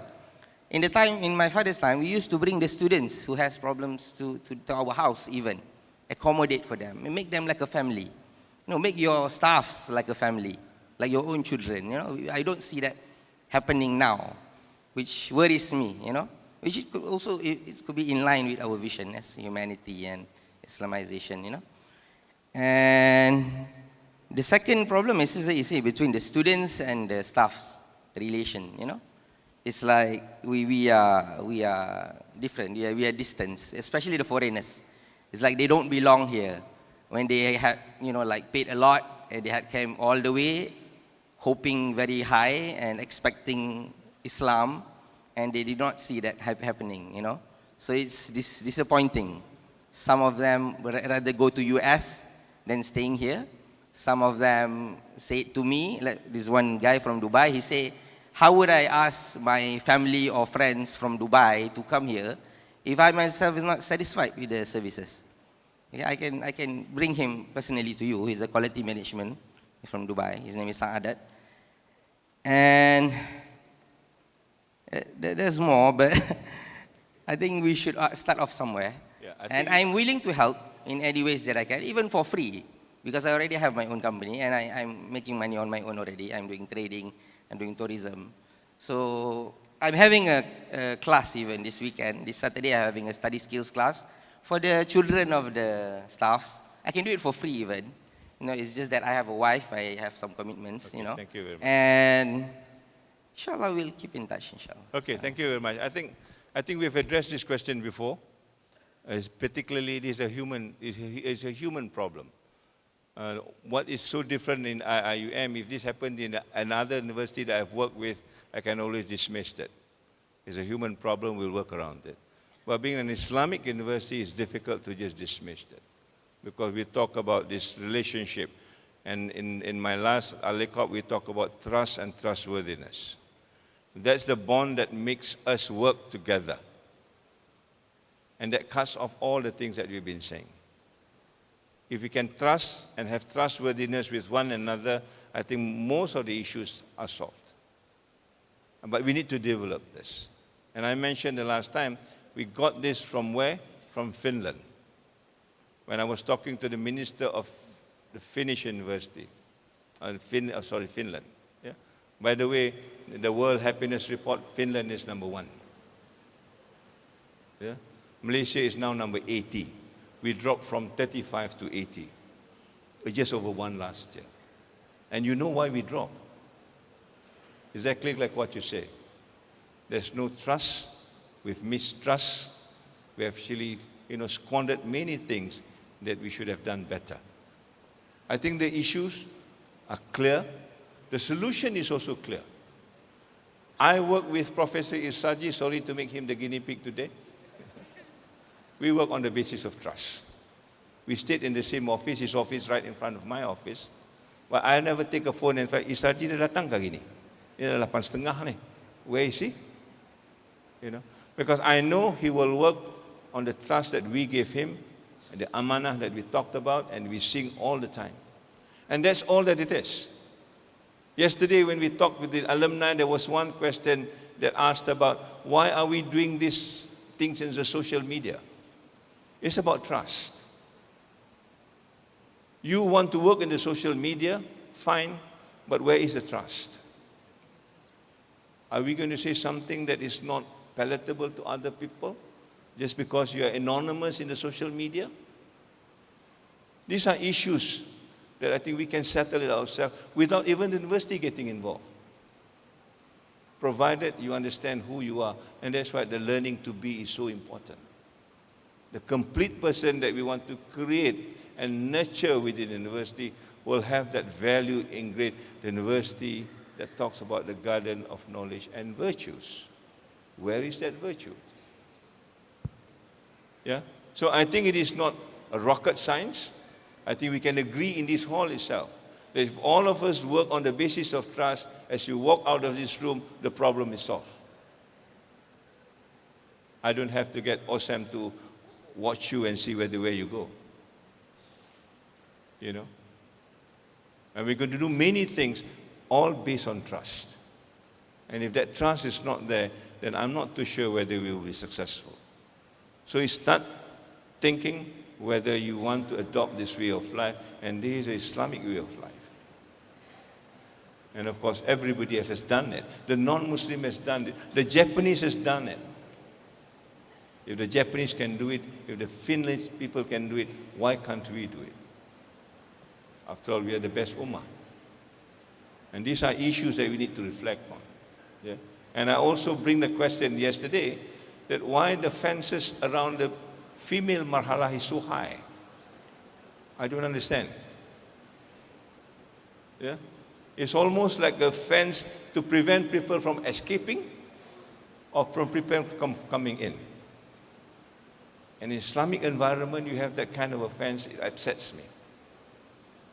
In other words, we don't have that quality of trust. We are supposed to protect our women folks. That's a role of the men. But when we confine them into a prison-like sort of environment, either we don't trust ourselves or we don't trust them. These are fundamental issues, brothers and sisters, that we need to start to think about now, moving 35 years forward. I wish that fences could be dismantled, so that we know we can live on the basis of trust alone without any fence at all, because the fence is within us, not outside. Fence like that pun di bawah tu, I think one of the mahala ada lagi barbed wire di bawah. I mean, a non-Muslim comes in, will ask us, what is this all about? Are your boys going to dig down below the fence and move in? These are the questions that boggles me when I see all these things. And that's big six, the question that you ask me. Where is the trust? Di mana amanahnya? Kalau tidak ada lah dia. You can employ 1,000 orang macam ni. It will not work. Because I don't trust him either, and he doesn't trust me either. Rector tak ada, main lah gini kita boleh mogok. We are going to start this anti-smoking campaign very soon. So the issue is very basic, but we have not gone to the basic of this. We talk about very lofty stuff, but we forgot what we are supposed to be. That is the learning to be that we talked about. Let's go back to the basics, and probably we find a solution much easier than we thought. Yeah? Any Okay. more? No more time? Yeah. Okay. So thank you very much. I think the discussion can go on. I hope it will go on, and we can have this as much as we want. Okay. Assalamu alaikum. Alhamdulillah, thank you, Tan Sri, for taking the time to listen and respond to inquiries from the floor. Now I would like to invite the Director of OCAP and the Director of ITD, Dr. Harmi and Madam Masita, to accompany the Honorable Rector for the launching of IIUM mobile applications.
Thank you, Dr. Harmi and Madam Masita.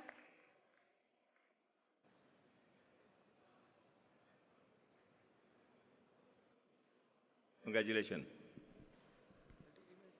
For the next event, I would like to invite Dato Abdul Rahim, the Executive Director, Management Services Division, and Tuan Shuko, the Director of Awesome, to join the Honorable Rector on stage to launch the IIUM Smoke-Free campaign.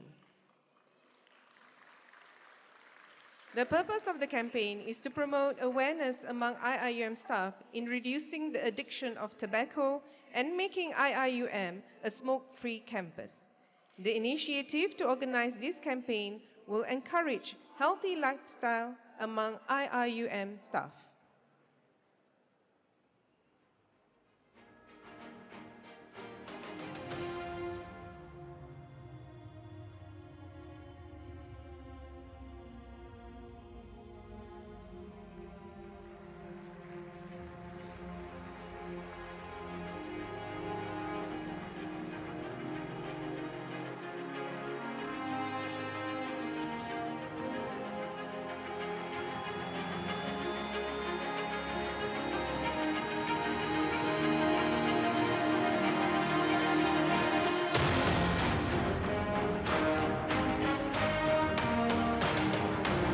Tuan Shuko will hand over the giant cigarette to the Honorable Rector.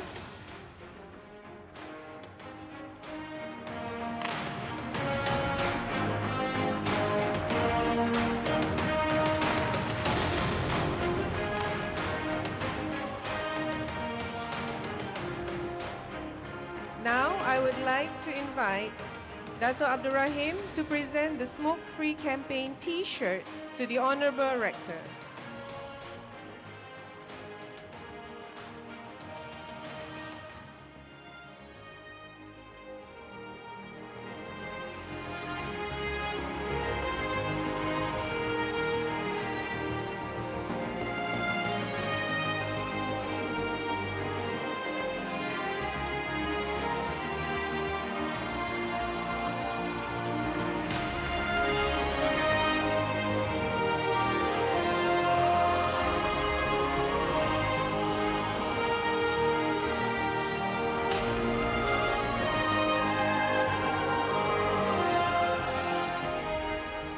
To observe the campaign, The Honorable Rector will hand over 4 posters. The first to Dato Abdul Rahim as representative of staff.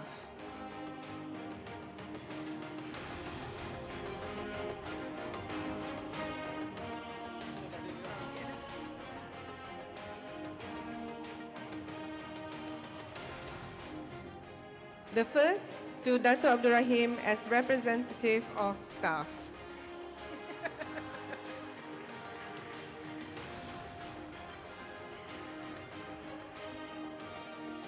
The second poster to Professor A.R. Dr. Razak, Dean of Quranic, representative of the Kulliyah.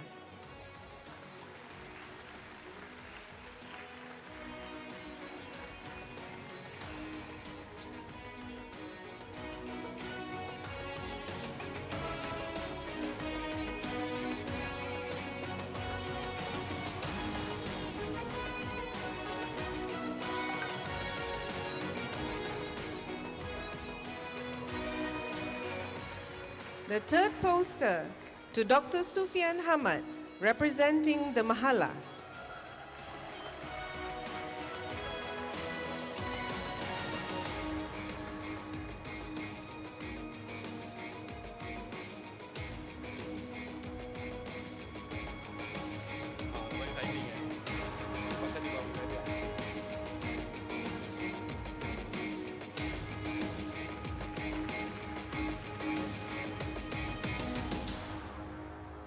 And the last poster to Brother Ahmad Irham bin Dola, President of Student Representative Council.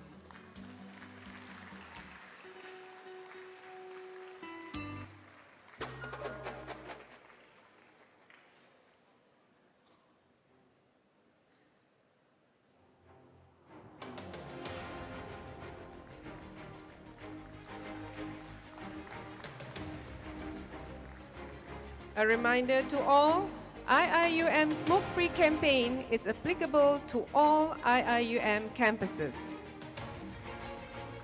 Thank you, Dr. Rahim and Tuan Syukur.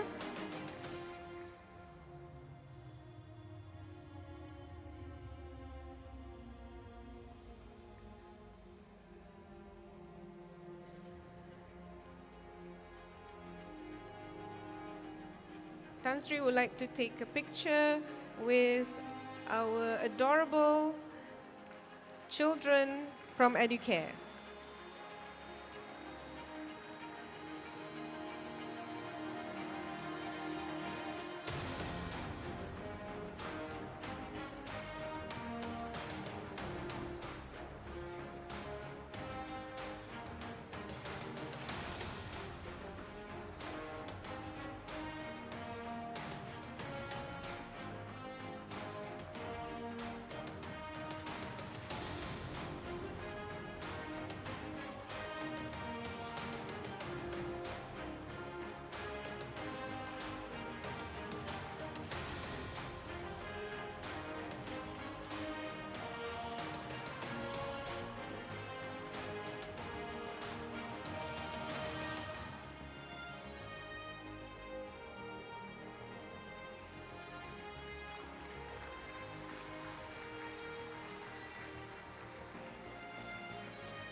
Thank you again, Dr. Rahim and Tuan Syukur.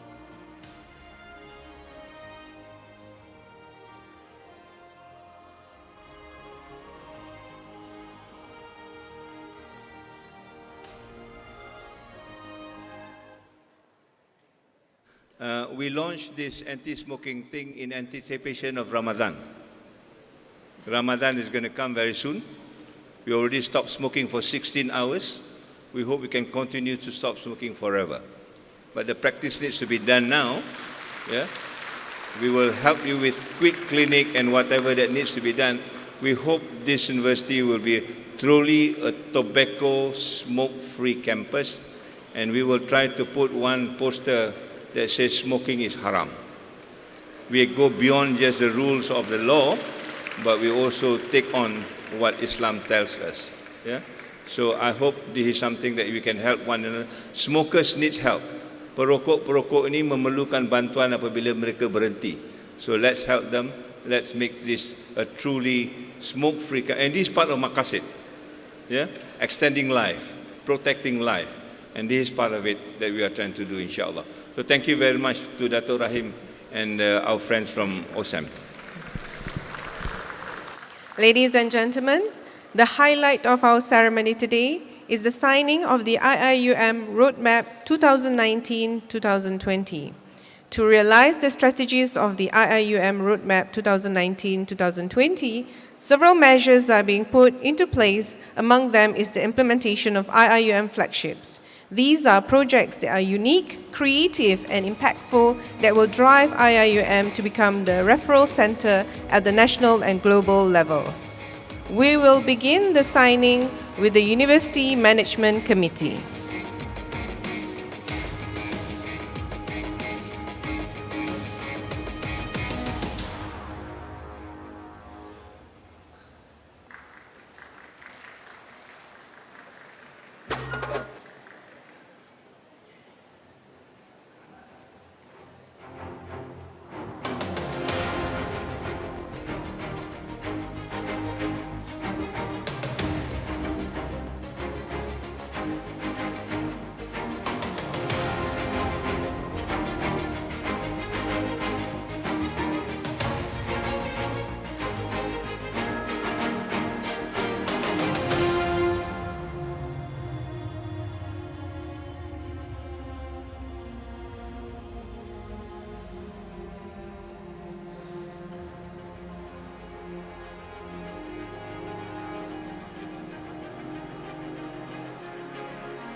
From Library, Chief Library,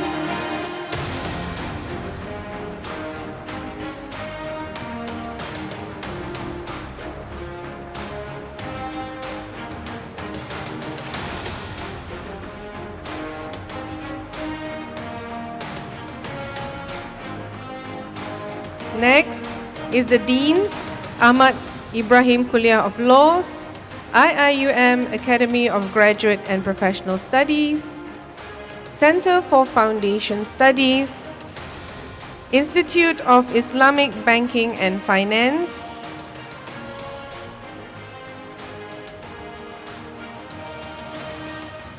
Institute of Halal Research and Training,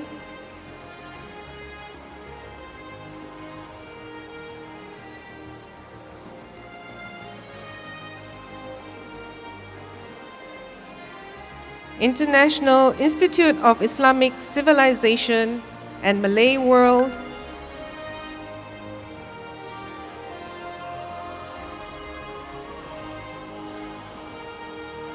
Kuliah of Architecture and Environmental Design,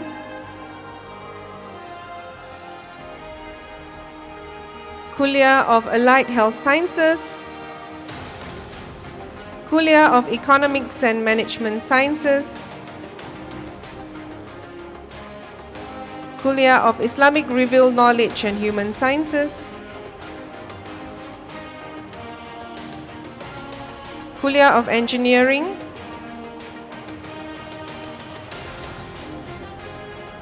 Alright, next we will move on to the directors. Research Management Center, IIUM Medical Center, IIUM Academy of Graduate and Professional Studies,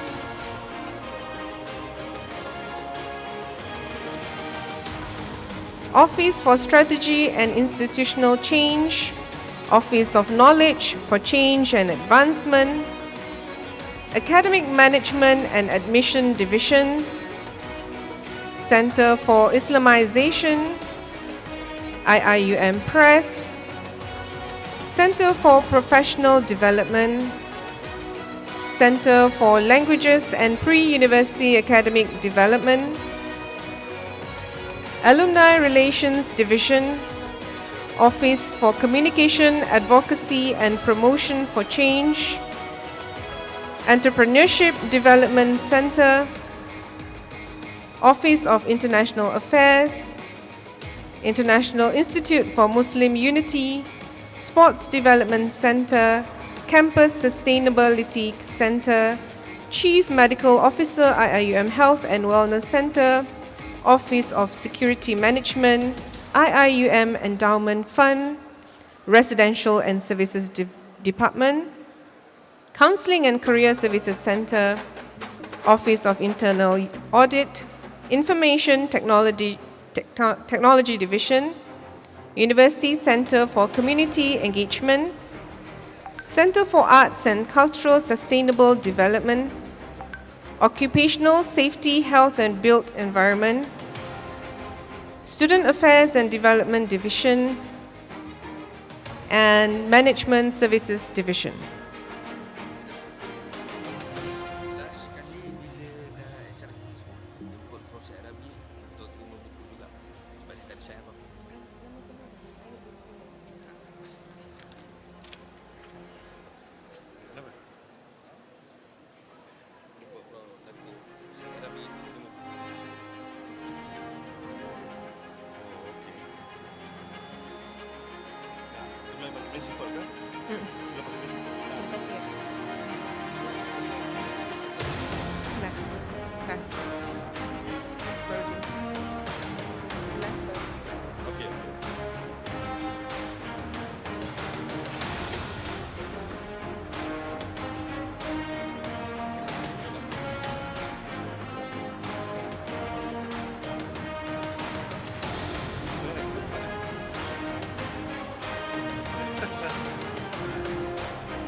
Next, the principles of Mahalah, Mahalah Ali,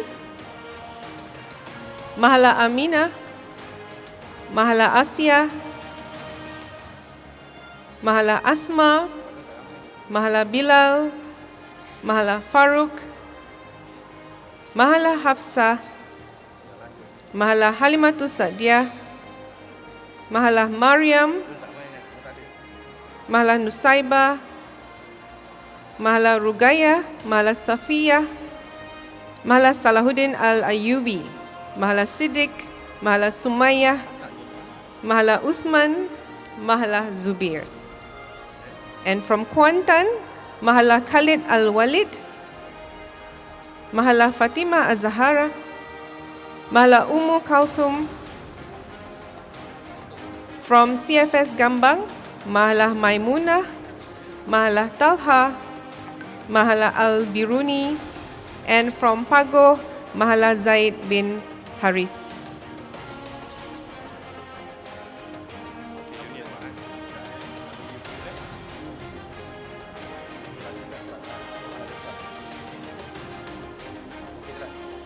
And next, the unions and associations, Academic Staff Association, Professional and Management Association,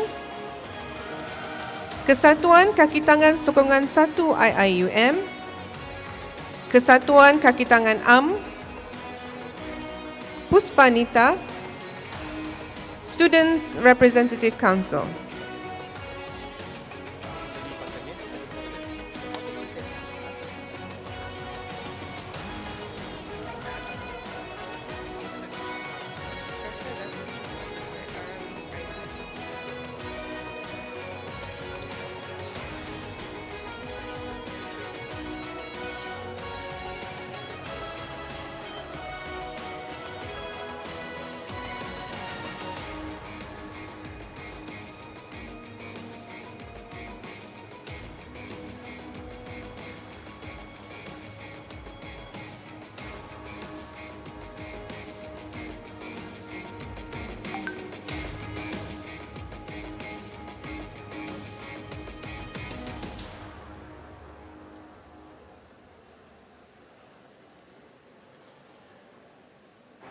Last but not least, I would like to invite our mantan, Professor Datuk Seri Dr. Syed Arabi Aidid, 4th Rector of IIUM.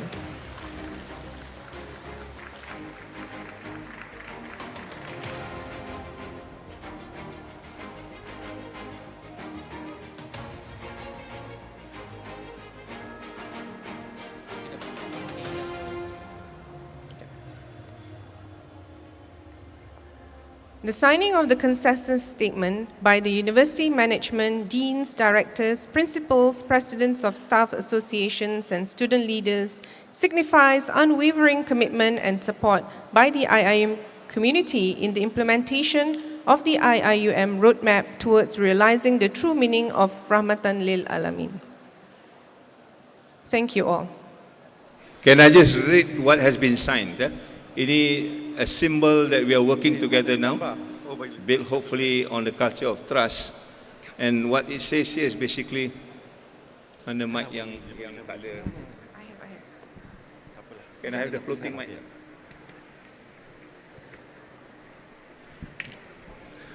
Okay, what it here says, the consensus statement on the IIUM roadmap 2019-2020.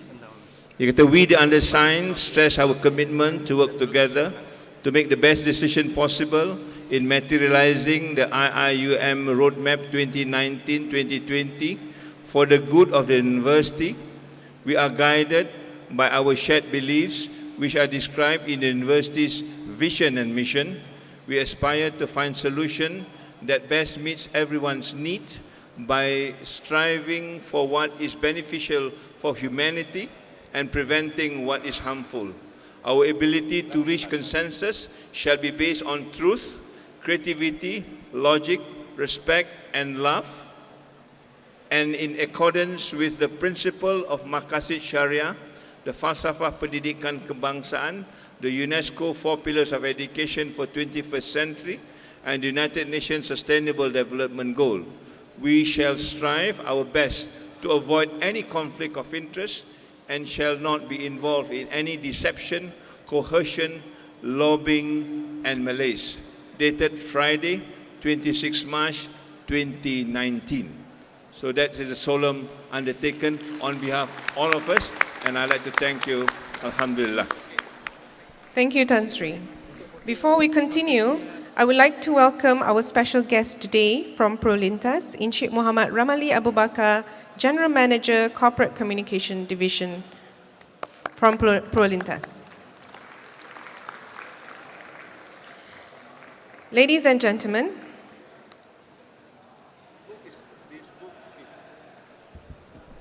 this book is available at the back of the room, I think Rosfa, yeah? And it costs you what, 15 ringgit only for today. Tomorrow about 30 ringgit. So we don't have money to distribute free of charge. If you want, you can have one, otherwise we'll put it online, inshallah, for all of us to read. And this is a summary of what I've just presented to you this morning. Thank you. All right, thank you, Tan Sri. Okay, next in our agenda, IIUM has launched a photo contest from 1st February 2019 to 22nd February, and we have received about 300 photos from over 100 participants. The theme of the contest was Gardens of IIUM. The prizes for this contest are sponsored by our generous Honorable Rector. Dr. Harmi will join the Honorable Rector on stage to give away the prizes. For consolation prizes, the winners are Ana Tajmina Basman,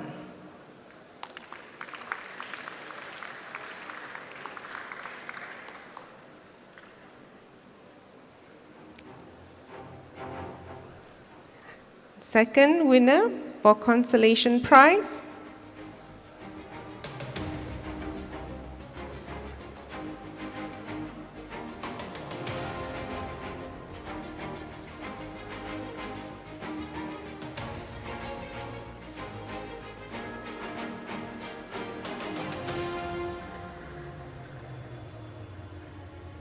Azrin bin Zain. Sister Azrin bin Zain.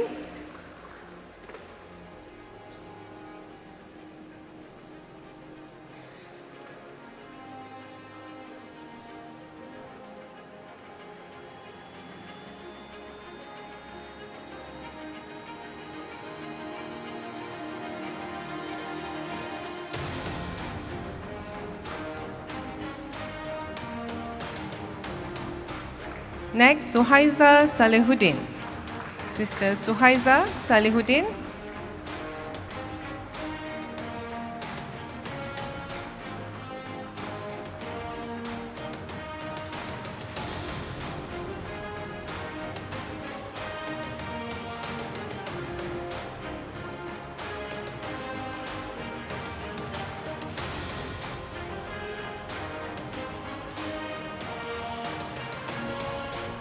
And the last one for consolation prize, Muhammad Shafiq bin Hussein.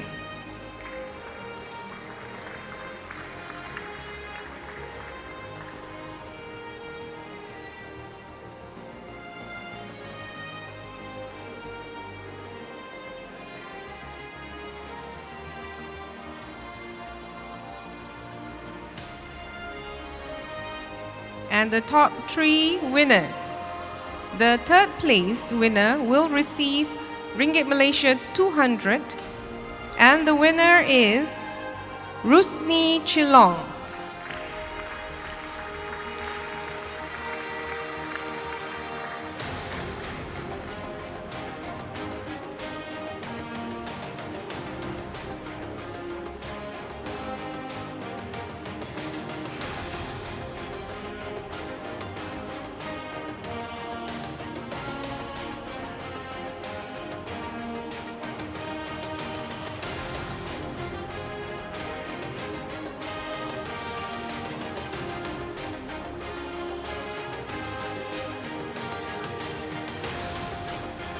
The second place winner will receive RM 300, and the winner is Arif Irfan bin Ahmad Tarmizi. However, our brother Arif is not able to join. And the winner for the best photo contest 2000. Oh, okay. There's a representative.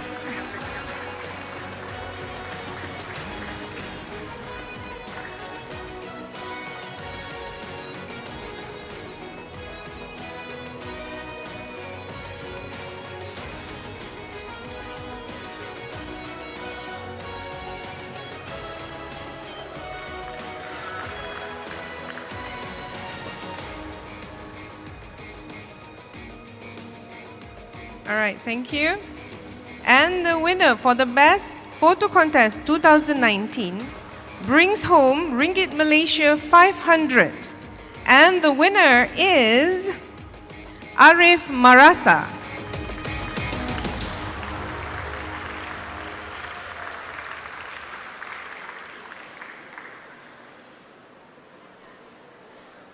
And everyone can see the winning picture at the back.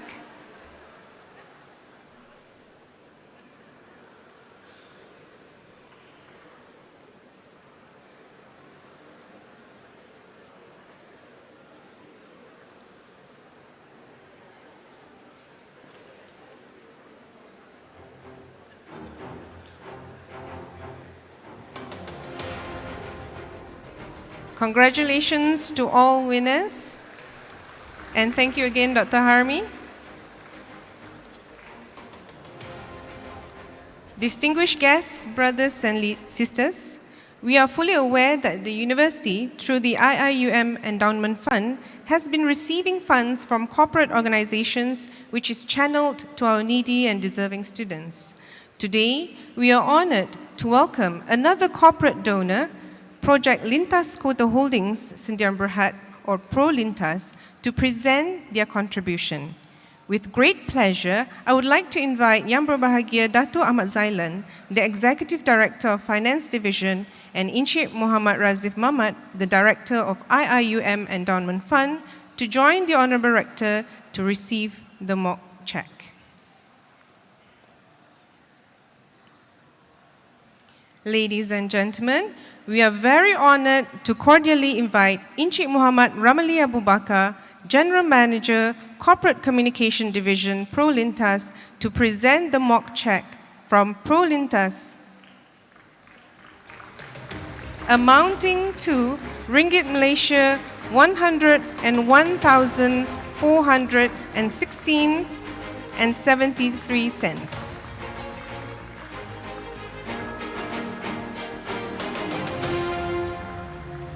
This corporate zakat contribution will be benefited by 39 asnaf among our graduating students for the settlement of tuition fees.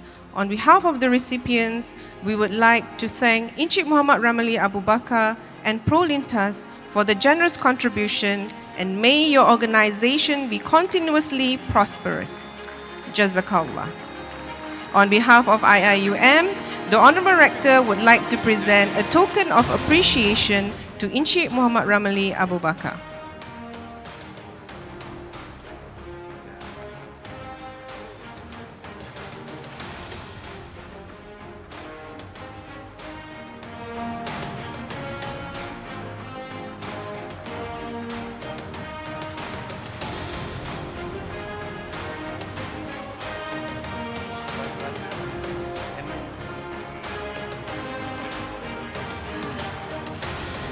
Thank you, Tan Sri, Encik Muhammad Ramli, Datuk Zailan, and Encik Razif.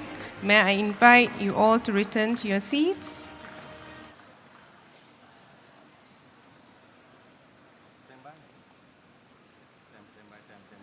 Ladies and gentlemen, we are coming to the end of the event. May I request all of you to stand?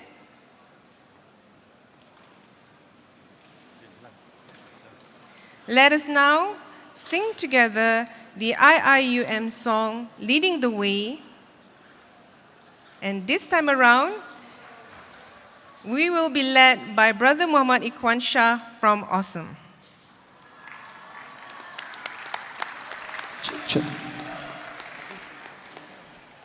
Kita nyanyikan lagu IIUM song.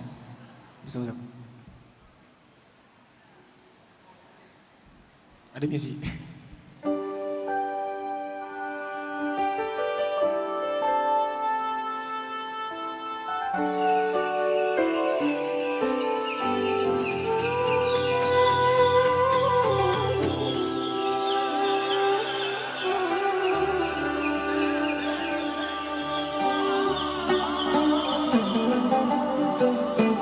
Let's lead the way, light in the future, share the wisdom through the spirit of Islam. Revelation and reason, we shall excel, we shall prevail. Merging faith and knowledge, we're the Khalifa. We will fulfill the amanah. Together we make the world a better place forever. Expand the culture of Iqra. IIUM is to realize the meaning of Rahmatan lil Alameen. Together we make the world a better place forever. Expand the culture of Iqra. IIUM is to realize the meaning of mercy to all the worlds, for all mankind.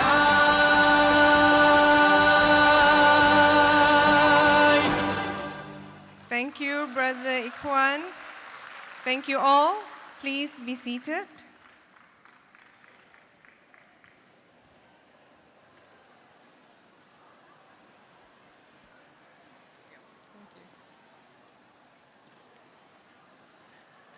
Honorable Tan Sri, brothers and sisters, I would now like to invite Ustaz Sharul Hisham from Sultan Haji Ahmad Shah Mosque to recite the dua.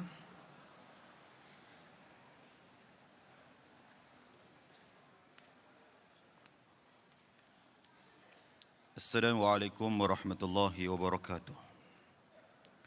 A'udzu billahi minasy syaithanir rajim.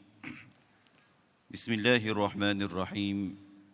Alhamdulillahilladzi lahu ma fis samawati wa ma fil ard wa lahul hamdu fil akhirati wa huwal hakimul khabir. والصلاة والسلام على أشرف الأنبياء والمرسلين وعلى آله وصحبه أجمعين. اللهم أنت ربنا لا إله إلا أنت، خلقتنا ونحن عبادك، ونحن على عهدك ووعدك ما استطعنا، نعوذ بك من شر ما صنعنا، نبوء لك بنعمتك علينا ونبوء بذنوبنا، فاغفر لنا فإنه لا يغفر الذنوب إلا أنت. اللهم إنا نعوذ بك من الهم والحزن، ونعوذ بك من العجز والكسل، ونعوذ بك من الجبن والبخل، ونعوذ بك من غلبة الدين وقهر الرجال.